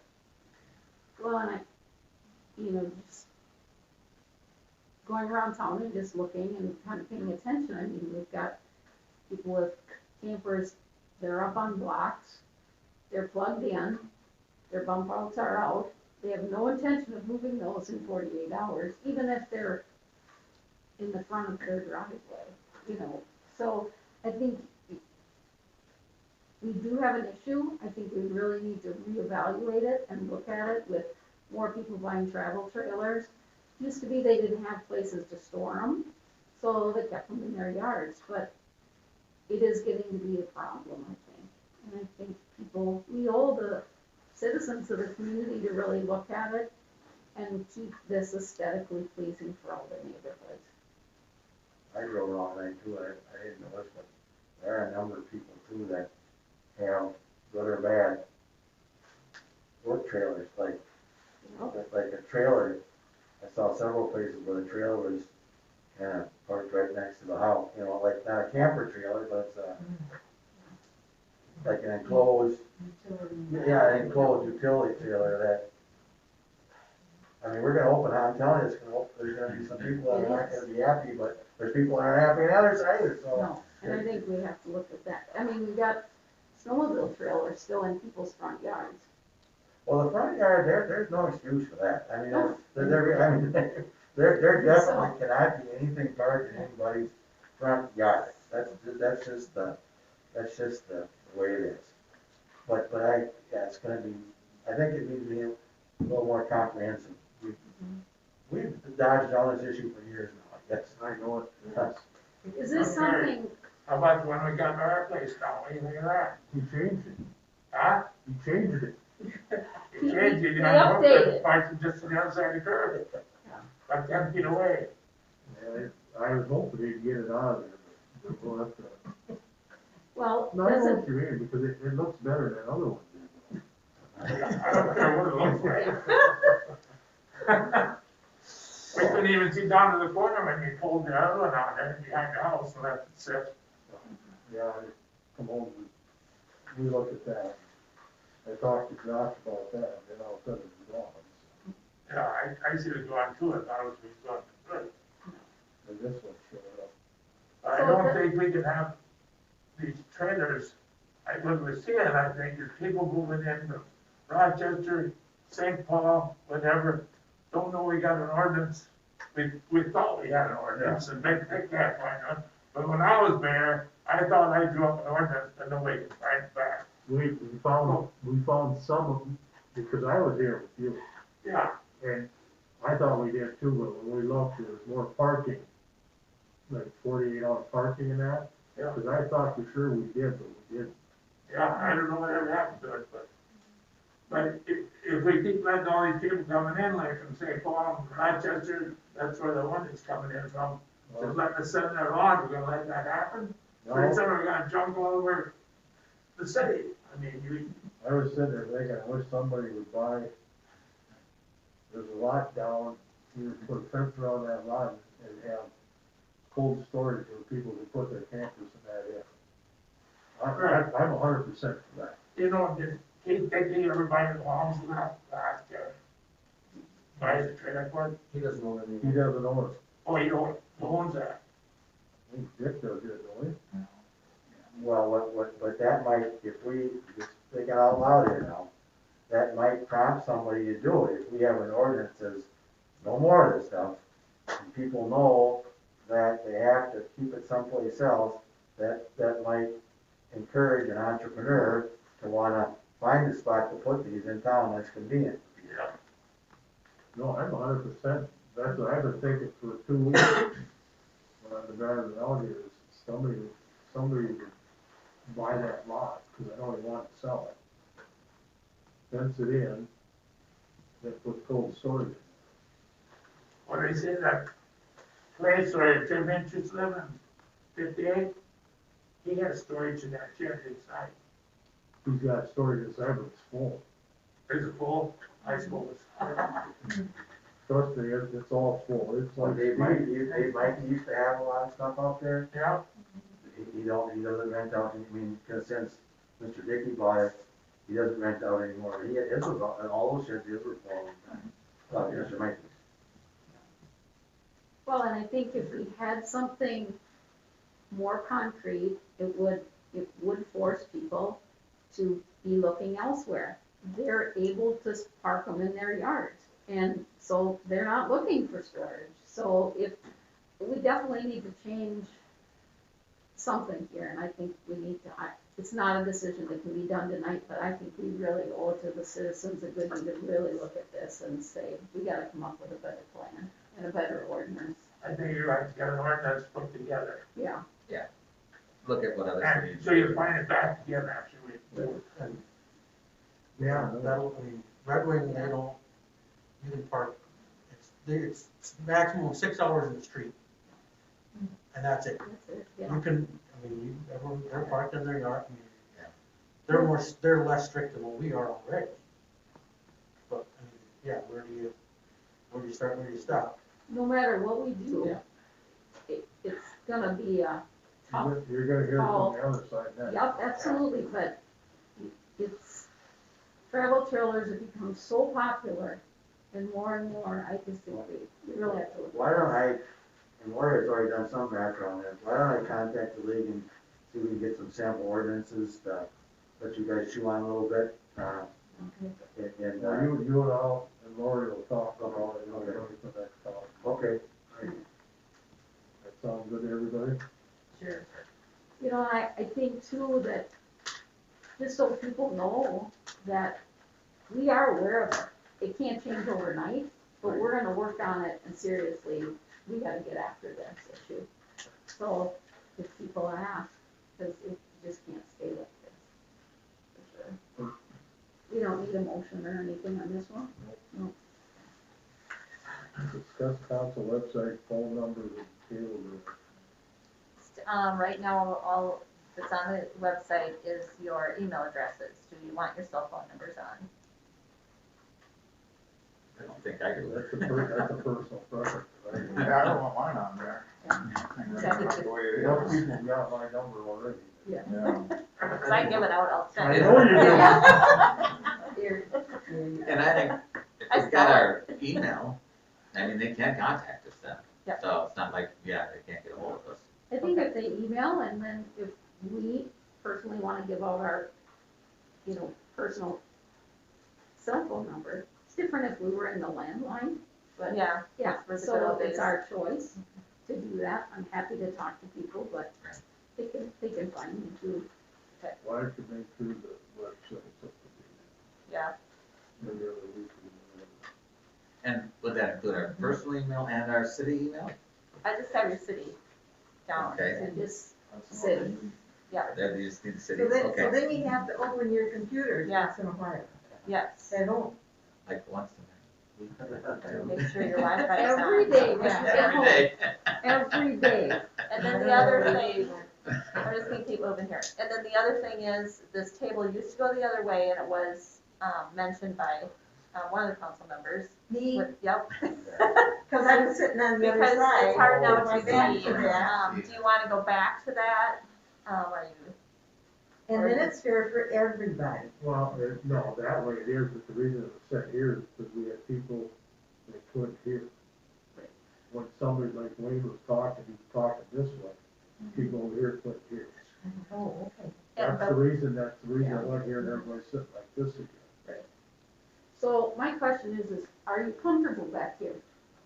Is this okay? Because if we turn it this way, then our backs are to the people who are coming. No, No, this way. We'd face everybody. Yeah, so I you think need y'all- face, so We you face have, everybody, but the thing about it is we're all here. you're closer, you'd have to sit closer, and Well, not then you'd be on the, well- around the Well, end. we can't do it until social distancing's So, over. I think because we're on TV, it's gonna be a lot easier, people hear it now, to have it the other way. Okay. I don't wanna be at the council, I tried to get off that table many times before, because I'm not on the council. I'm not on the council, and I'd rather not be in the same, I'm here for advice, not to make decisions. I'd rather I used to have a look on a separate thing I sat there, We'll get you one. because you guys make the decisions, not me. We'll get you a teeny tray. Well, that's okay too, right? You know what I'm saying? I don't wanna give the impression that I'm telling anybody what to do. That's you guys' job. And I'm gonna sit at this table for forever now, I guess, so. Well, you've got a lot going on. I do. She does. There's nobody's gonna say anything about you over there, or they'll have to come through. Yeah. We can get Dick a table. I just want the wrong direction. Okay, so yes, returning it, All be tight. but Dick and I are not at the table, so or you wanna wait till COVID's over? Oh, we could- Okay. Yeah. That's good. Okay, Okay, are we done with that one? yep. Mayor concerns. First thing we're gonna talk about is these. You've got these, what we're gonna do is, we got the no parking in the streets, you know. And we're twofold here, because we have no parking in the streets, if somebody gets drunk and they leave the car there, they're being safe, but they have a safe ride home. Yes.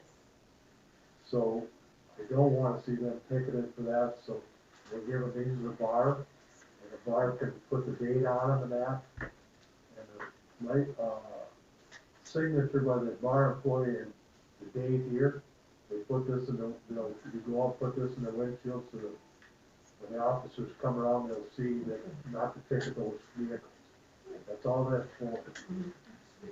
But just to help the bars out so people, I mean, I'd rather see them park there or they get a ride home and somebody have an accident. So the two bars in town will have those. Yes.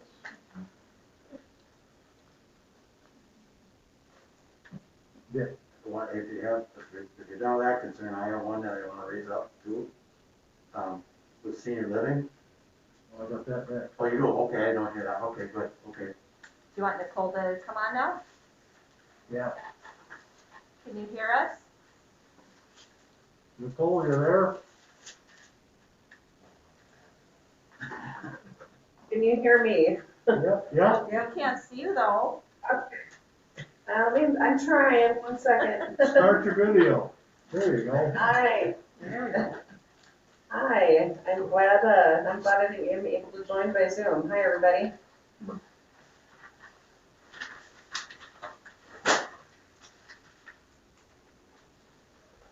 Do you want me to go ahead and start here, Well, maybe I can- Dick, or? Maybe I can just tell her the discussions that we've had with Nicole, last couple of days, we're moving right along. I think at the last meeting, we were discussing, water and sewer service and where that was gonna come from. I have a couple of maps here I'd like to hand out to the group.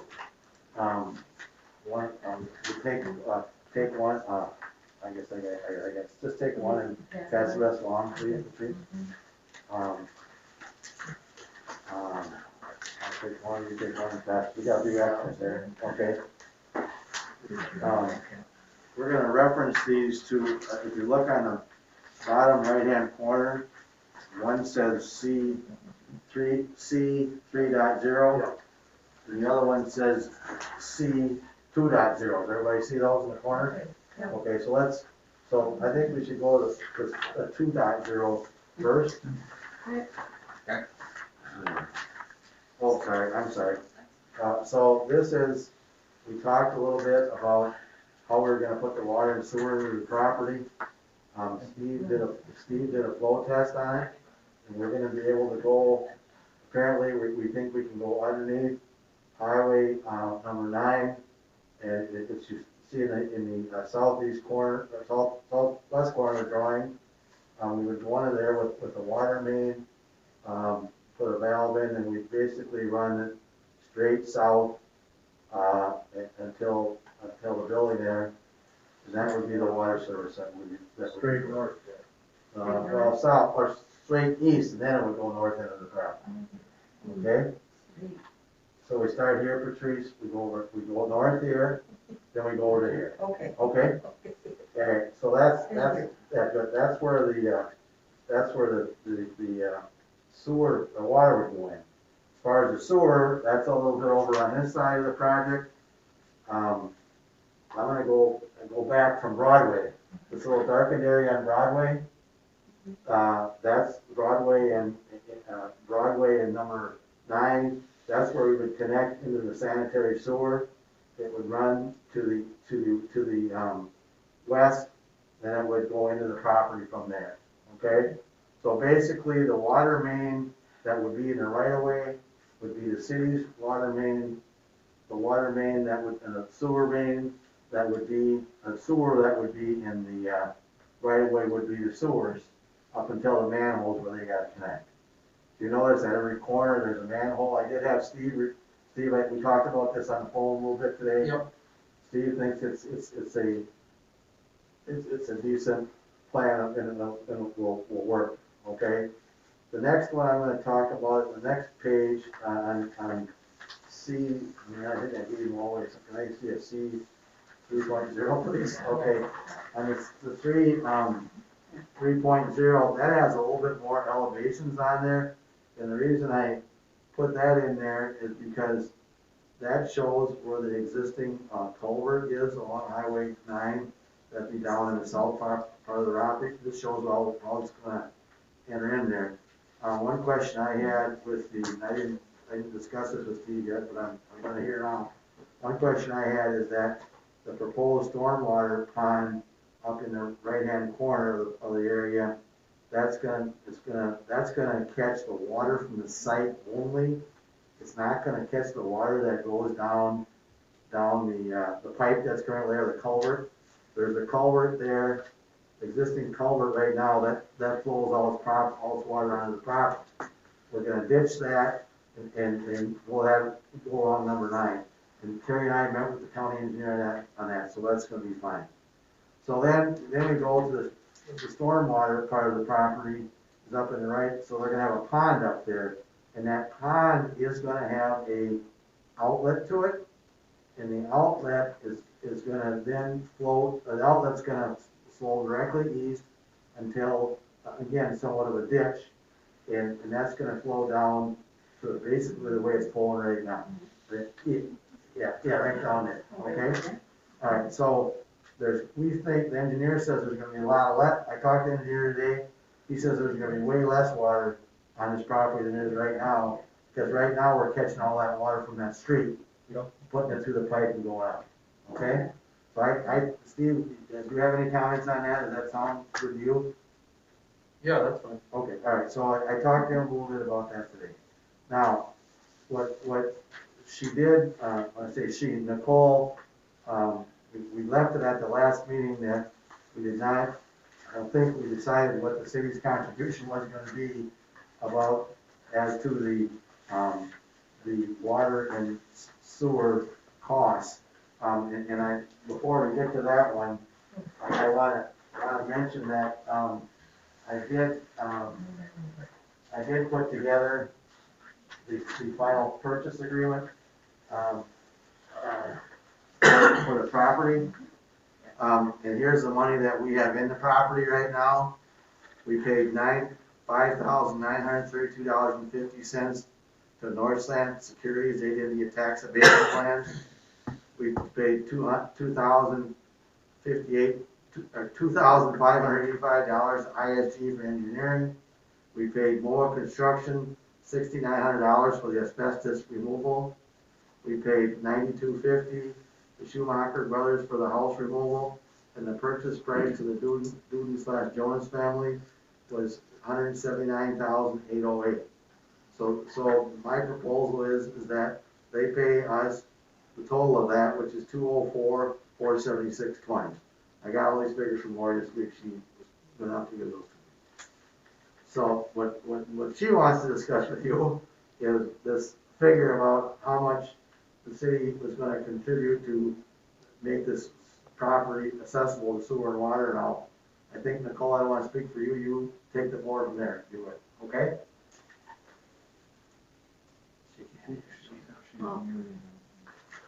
You're muted. I don't know, I can't hear.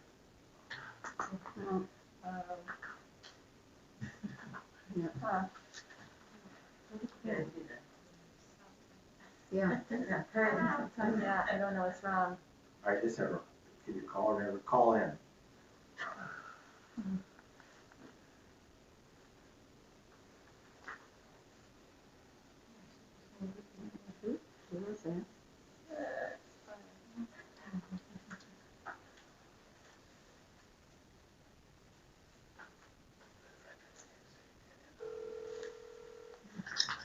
Hello?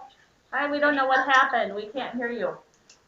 That's weird. I can still hear you.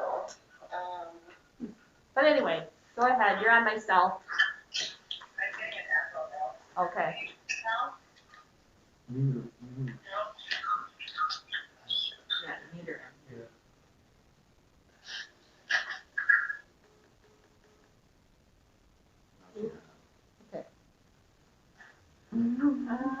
Technology.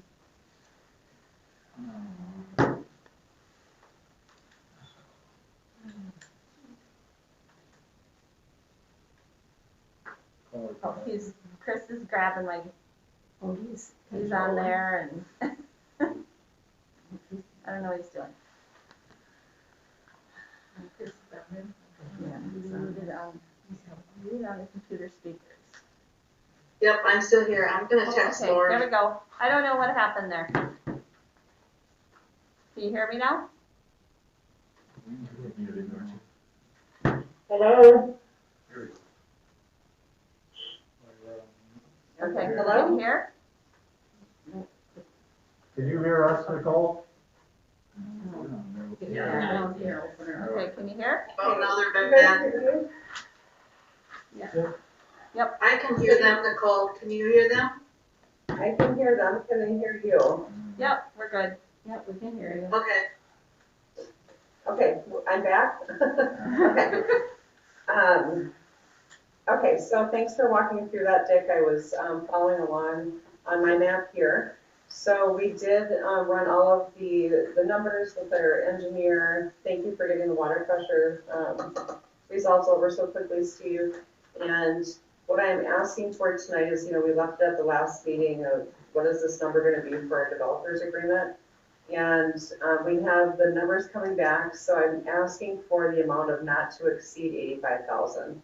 I think it will be lower than that, but with the way all prices are going with construction right now, if there's any surprises. So I expect, like I said, I expect it to be lower. I told you that today, Karen and Dick. But if we can agree to the not to exceed 85,000, that would be great. Nicole, you wanna explain to the council what that was for? Can you hear me, Nicole? I can hear you now, but what I could not hear what you said before. Could you explain to the council here what that 85,000 is for?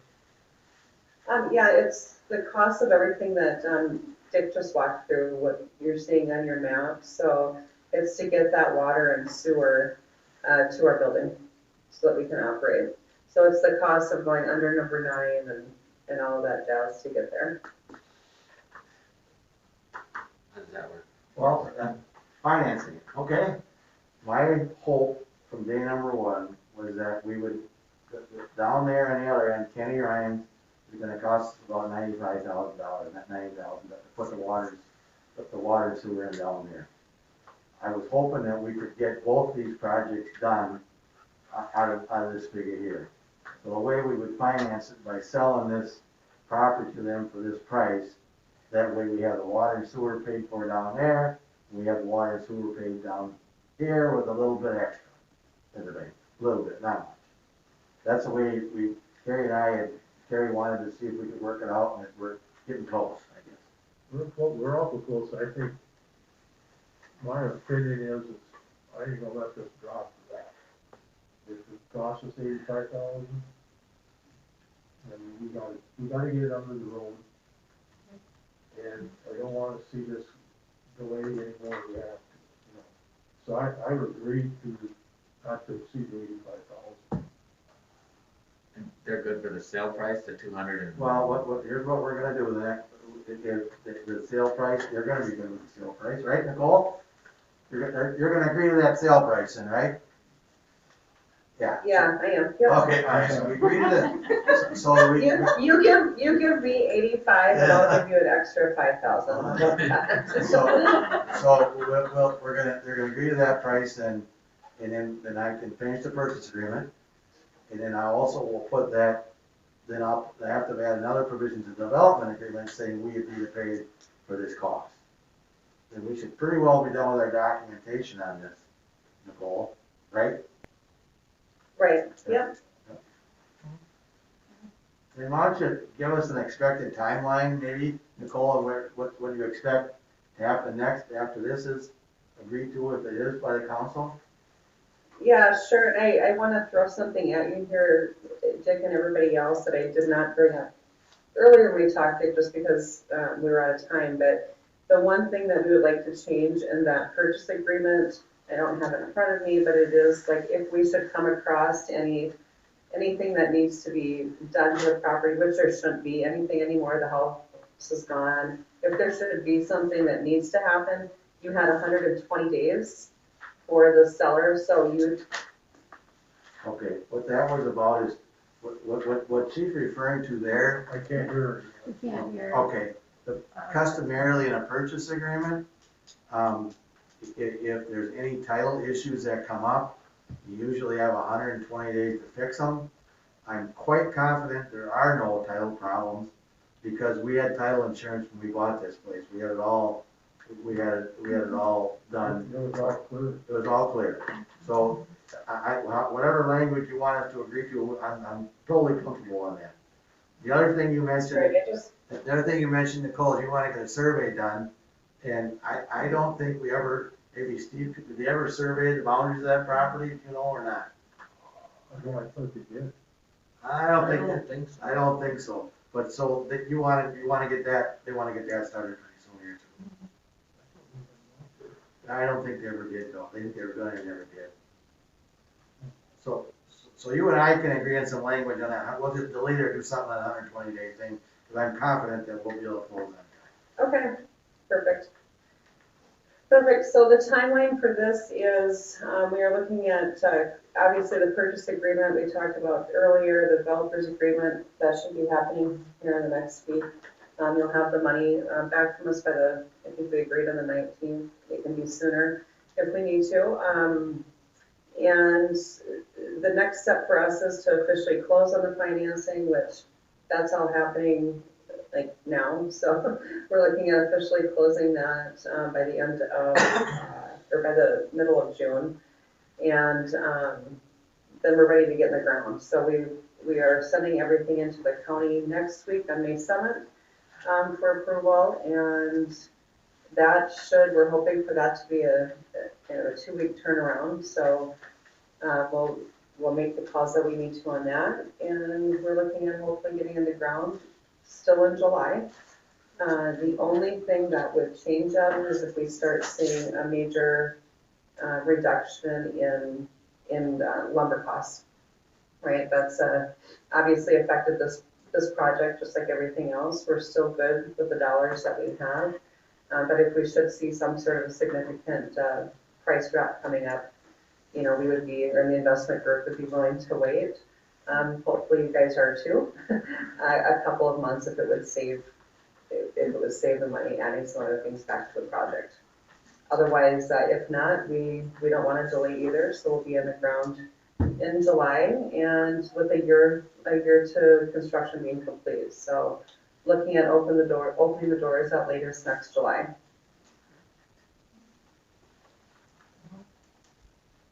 No. Did that answer kind of your question and the timeline? Yeah, I just thought they'd want to know where we're at. Yeah.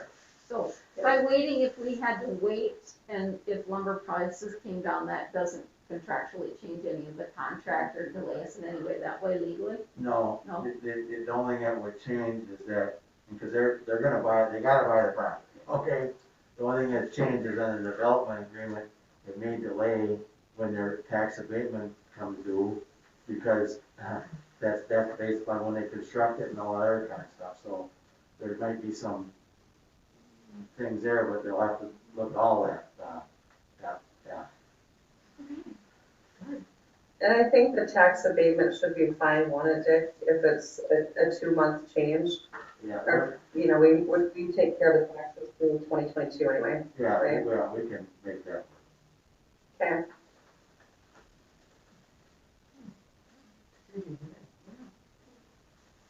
Well, thank you very much, Nicole. I think the council's happy to getting all these timelines down, so. Council's happy getting all the timelines down and that, so. Thank you very much. Yeah, you're welcome. You need a resolution for the 85,000 or? I think I should have a motion on that, yeah. Can I get a motion?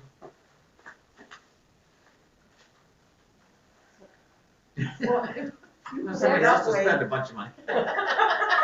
Rick, how do we want to state that resolution? So we want, but that we will, the motion to include the reimbursement $85,000 pursuant to the development agreement, for the cost of installation of water and sewer to the property.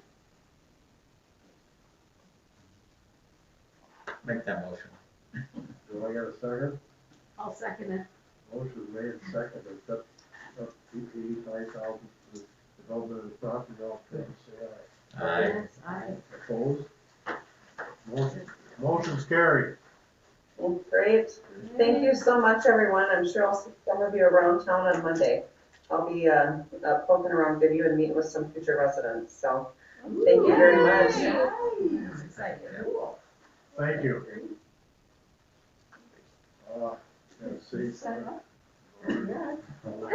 Oh, you think I am? I'm just saying, after all these meetings, Let's- we might let's be keep ready going to here. sign up. Yeah, we're still Yeah, got let's more to keep go. going, we got still a lot to go yet. Yeah. Do we have any council concerns?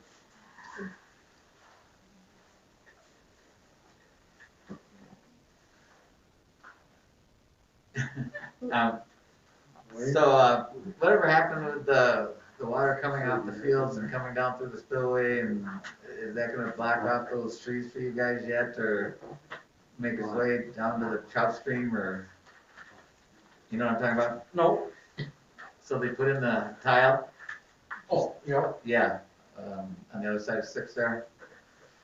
And at one time, we thought the water was gonna come all the way down, it was a dry year last year, so. and so it just hasn't made it still- that it's still far. running, but it's You not- still got access to the, you think you will? So far, yes. And then wait and see. Okay. So far, yes, we do. I just didn't know why it didn't seem to make it all the way down yet, it's just a dry year. Yep, that was the biggest thing. It made it to about where we were last year, and then it went right up, and just never, everything else is still up that way. Yeah. I'm still, okay. Anyone else? I had, somebody approach me and I've been kind of watching too, and it's around the school again. I think, we've got a big issue with parking. People are parked there all day in 2 hours. There are people parked in the senior citizen behind the building. We gotta fix the problem somehow. It's so hard right now with school still in, but we've gotta address that at some point. So, I mean, those people can't get to their mailboxes in front of the school, and it's 2-hour parking, and people are there all day. And it clearly states from 3:30 to 8:30, but it's being abused. So it's something we need to address. Yeah, we can, Yeah. I'll talk to that about it. Okay. Anybody else? I get a motion to pay the bills? I have them up there for you, Wayne, if you wanted to look. Oh, no. Don't move. Nice, second. Motion made, second, pay the bills, all fair, say aye. Aye. Opposed? Motion's carried. I get a motion to adjourn the council meeting. I got a last minute thing, if you don't mind throwing in here too. I'm doing an ATV safety class at the Lions Building on Sunday. I've meant to bring it up in the agenda and totally spaced it. If we could use the depot lot again for the safety course.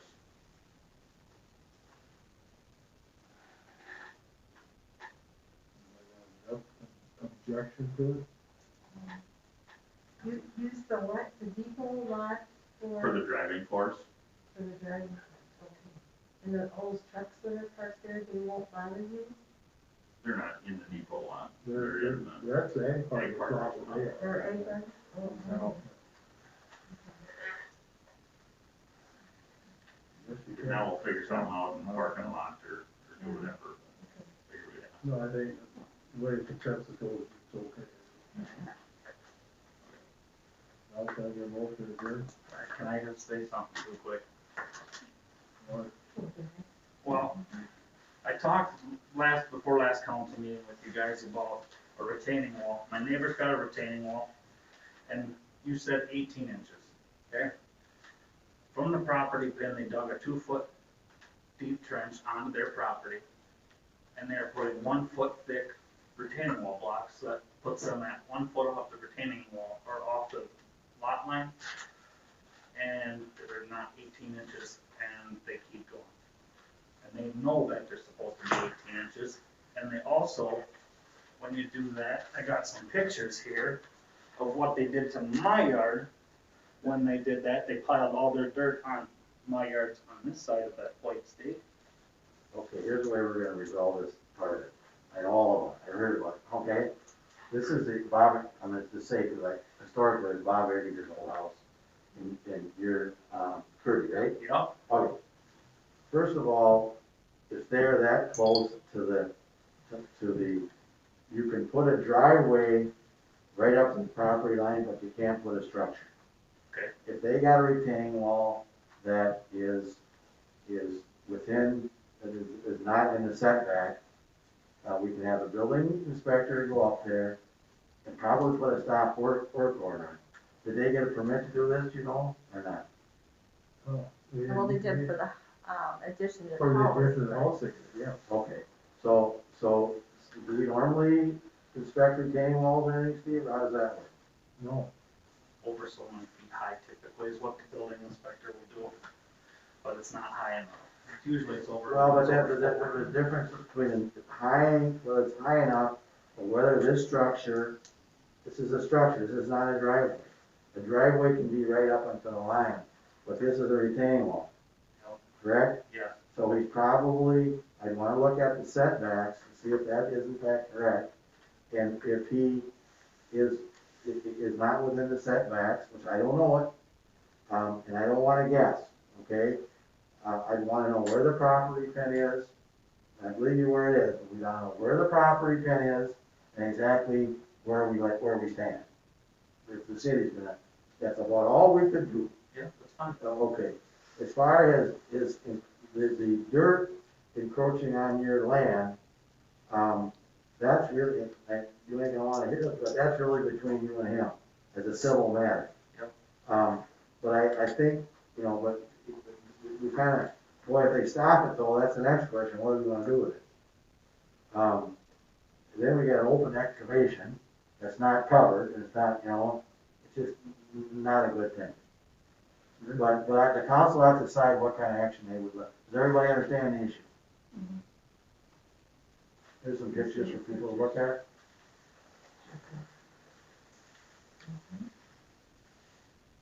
we checked, there's no easement on there. Like on his land, there's a 5-foot easement.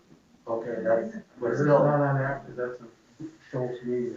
okay, but there would still be a setback on the Well, side. setbacks on, but we looked at that, and I looked at about 4 different times, how Okay. much we can do. But I mean, the thing about it is to maintain, he has to be able to maintain both sides of that wall, or at the edge of the wall. And that's where, as long as he can do it, there ain't a lot we can say. well, I wanna take a look at it for sure, Kerry, because I think this is a structure. It's not like a driveway. So if somebody wants, and we went through that with the other gentleman, I think he was right on that. If you wanna put a driveway right to the property line, that's okay. You can. But this is, he's putting a retaining wall, which is a structure, right next to the property line. I think you gotta take a look at it, just, Oh, we can take a look at it. take a look at it. I've looked at it about 4 times, and I went through all our. Well, that's only, because I heard about this issue too, when I looked at it too. That's the only thing I can think of that he perhaps maybe is doing wrong. He's putting a structure too close to the property line. And I don't know if it's 5 foot or what it is over there, I'm not really sure. What the side, so it'd be a side yard setback, I don't know. Don't we look at it as a fence? Or Yeah, like- it's the same as a fence, it's not a structure. It's the same as a fence, where he has to maintain both sides of it. We looked at this, and we dug into it. And what we told him, the 18 inches comes in, I said, if you go 18 to 20 inches in, you're guaranteed. Because there is no easement in there or anything else, and that's where this 18 inches comes. As long as he can turn around and maintain that, where he doesn't approach it as a neighbor's home. That's all that really says. I guess I didn't think of it, I thought about the structure. The structure, I mean, if the council wants to decide, or if there's a consensus that that's more to a fence than an actual structure, that's fine, but that's. I mean, we looked, Lori, we spent a couple hours looking through all this. We drove up there and looked at it, we measured from the stakes.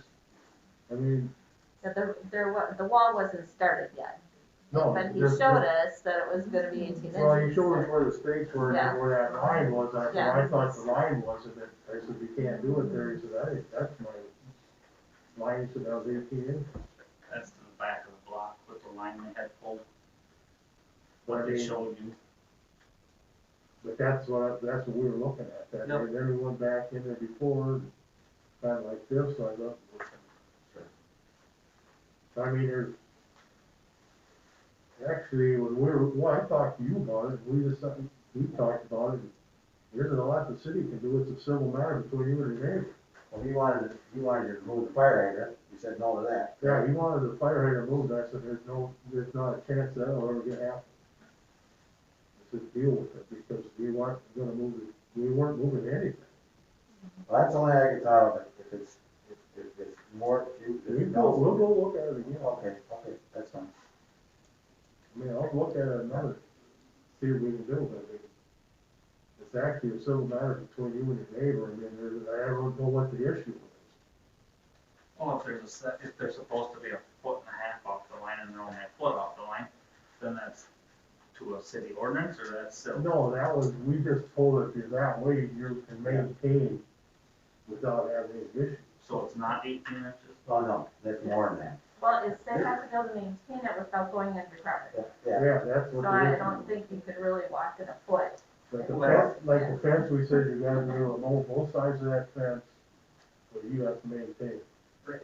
So they have to bring it in, where they can do it. So what we could, let me just tell you, the logical extension is, if somebody put a house that close to the property lines, we definitely would not allow that, because that's why we have setbacks. Okay? A fence, they do allow on a property line, we have an ordinance on a fence. Now, is this more akin to a fence, or a house, or whatever? Then we're gonna go, is it just is it a parking pad, is that the? I think it's for an RV, and then you discussed that earlier, so that's why I was like, well, Okay. you know, It's a parking pad, I'll guarantee it. they put an RV receptacle on the side of the house. I look right out my kitchen window and I can see exactly what it's gonna be What's an for, RV receptacle?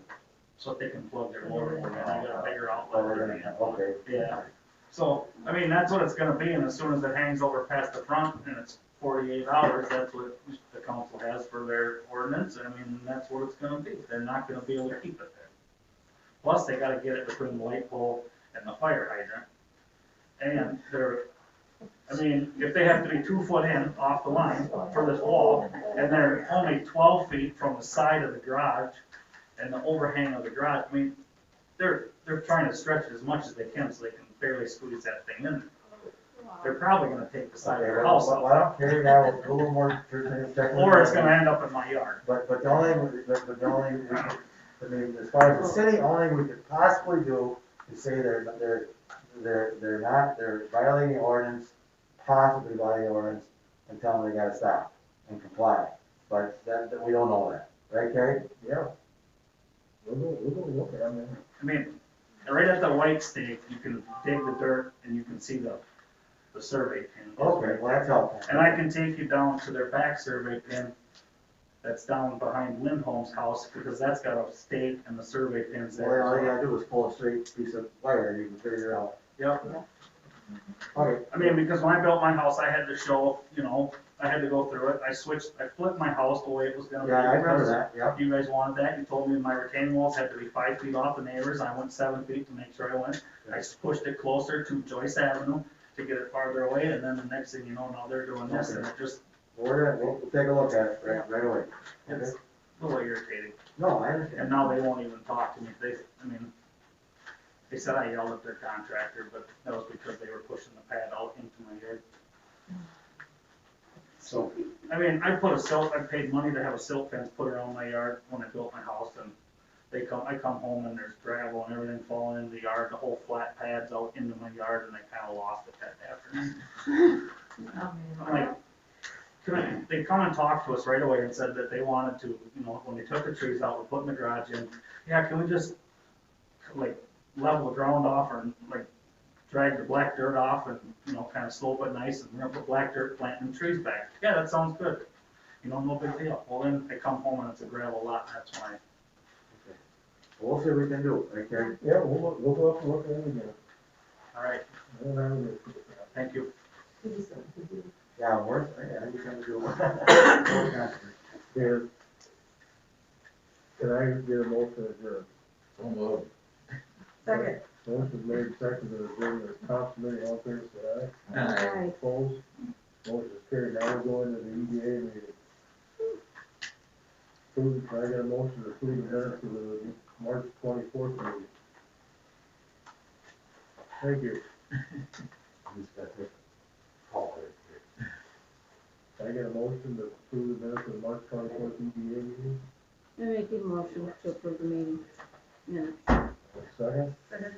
Motion made to approve the motion was made to approve the minutes of the March 22nd, 4th meeting. All in favor, say aye. Aye. Opposed? Motion carried. Other business, well, with the price of lumber, we did lose a sale on a lot. So. But he wants it back and if it goes down. So. But then I also signed a purchase agreement for another lot.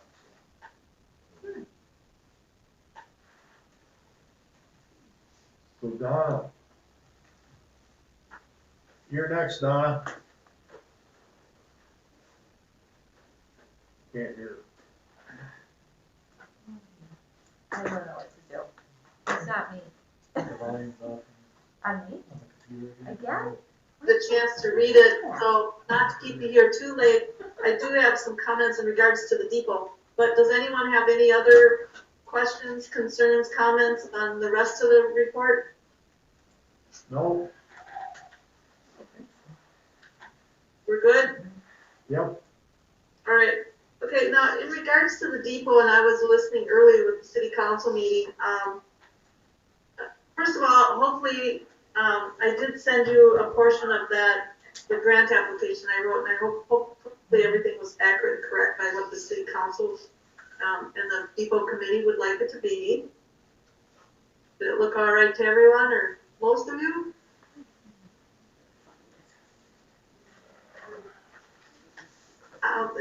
Another thing I wanted to raise and let you know, and I spoke with Mitch Maslin, who's going to be your next EDA coordinator through CETA, and he will be attending the end of May meeting and introducing himself. Sounds like he's coming in person. And I mentioned this to Mitch too, but the grant specialist that I spoke with on the phone, they did say that the Minnesota Historic Society, they told me that we would qualify for new restrooms in the depot. So when the time comes, if you want to put new restrooms in there, we should apply for a grant, and Mitch can do that for you. Also, the 8-week review is coming up. We should have that answer whether our grant was awarded or not by June 9th, which is sometime by the end of May, I would think we know. I did check, the application is still under review. Let's see. The historic evaluation, we may use a local historian evaluator, or we can contact Minnesota Historical Society and they will give us contact persons. And Mitch also has that information. Most of the time, this was kind of a discussion too earlier this evening in regards to the $10,000 that I wrote the grant for. That's the maximum. And most of the time, I was told by the grant specialist up at Minnesota Historical Society that most of the time depots evaluations come in between $7,000 and $9,000. Our depot in Goodhue is small and the structure isn't too bad, so I'm thinking it's probably going to be around that $7,000, if not less than that. If we don't need the money, if we do get granted the award and we don't need all of the money, then we just pay that back to the Minnesota Historical Society. And if we do not get awarded, we can reapply. They will, and I had that in my coordinator report, that if we do not receive the grant this round, we can reapply for July or the October round. Another thing is regarding the depot, in your discussion with the memorial group, the veteran memorial group making plans, and also the depot committee making plans, is Mitch would be more than happy. Is what CETA does is he can meet with both groups, organize it, set up a timeline, help the both groups kind of make a phase 1, phase 2, full phase, do everything at once, whatever. You'll also be aware of any other grants that you can apply for Veterans Memorial and for the depot, or any, if you decide to do anything such as city park, seating, benches, anything like that. Some of that, if you're going to make it a park, Goodhue County, SHIP or Live Well may help out with some grant funding on that. So be sure to use your EDA coordinator with a lot of these projects. And what else did I have? But I have one more sheet.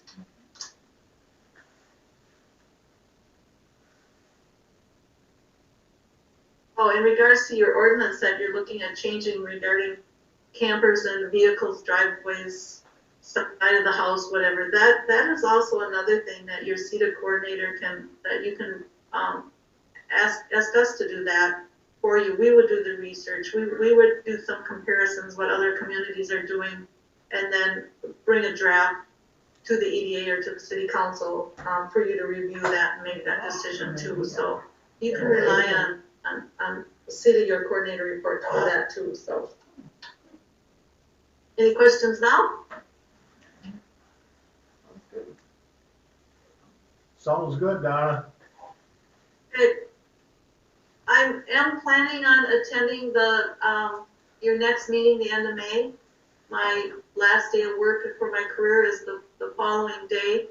Right now, as of last Tuesday, I have all my Goodhue hours in for Goodhue through May, but I'm more than happy to help you guys out and keep things moving along if you need me for anything. I am salaried, so those are personal hours that I will donate to the community, but so I'm here. Let me know if there's anything you need. And Mitch will then take over from there. And I'll tell you now, and hopefully I'll see you again next month, but I really enjoyed working with Goodhue. I just wish that the pandemic wouldn't have come along and I could be there with you guys. I don't get my second vaccine until next Friday, which I don't get my get out of jail card until May 21st. So that last week of my employment, I'll have a little more freedom. Other than that, thank you so much for having me. It's been a pleasure. Well, thank you for doing what you've done. Yep. You're welcome. Oh, and one other thing, and I did, we quickly raced through the EDA last month, but when I brought up in recent, I had spoken about the nature exploratory park there. I haven't had the chance or the time to look any further with that. That's probably something we can kind of put on hold for now, or maybe Mitch will get a chance a little later on, or maybe it's something you can talk with Traven and the depot committee too. And it sounds like the Memorial Park is going to go at the depot, but I think that'd be a great thing to do, because it's going to draw visitors to the Goodhue community. It's also going to offer something totally different than what the other playgrounds have. I wish I had more time, because what I was planning to do was put together an entire proposal for the city council as to the cost and where we could get this all taken care of as far as grant funding. And I was just hoping that the majority of, if we did go with an exploratory nature park, that we could get that totally done with in-kind labor and donations and grant funding.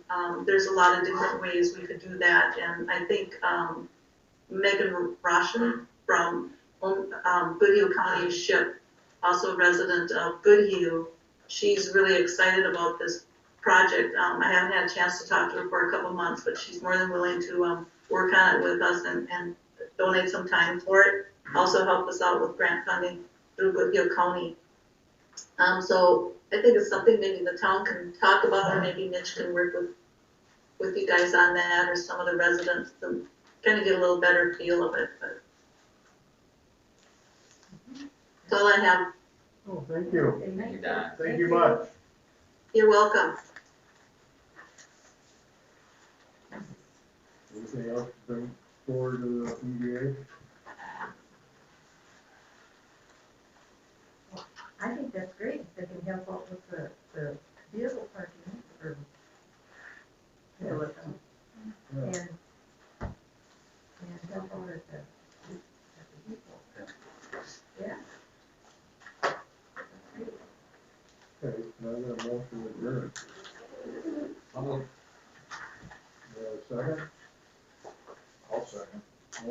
second adjourn the EDA, all in favor, say aye. Aye. Opposed? Motion carried. Thank you for the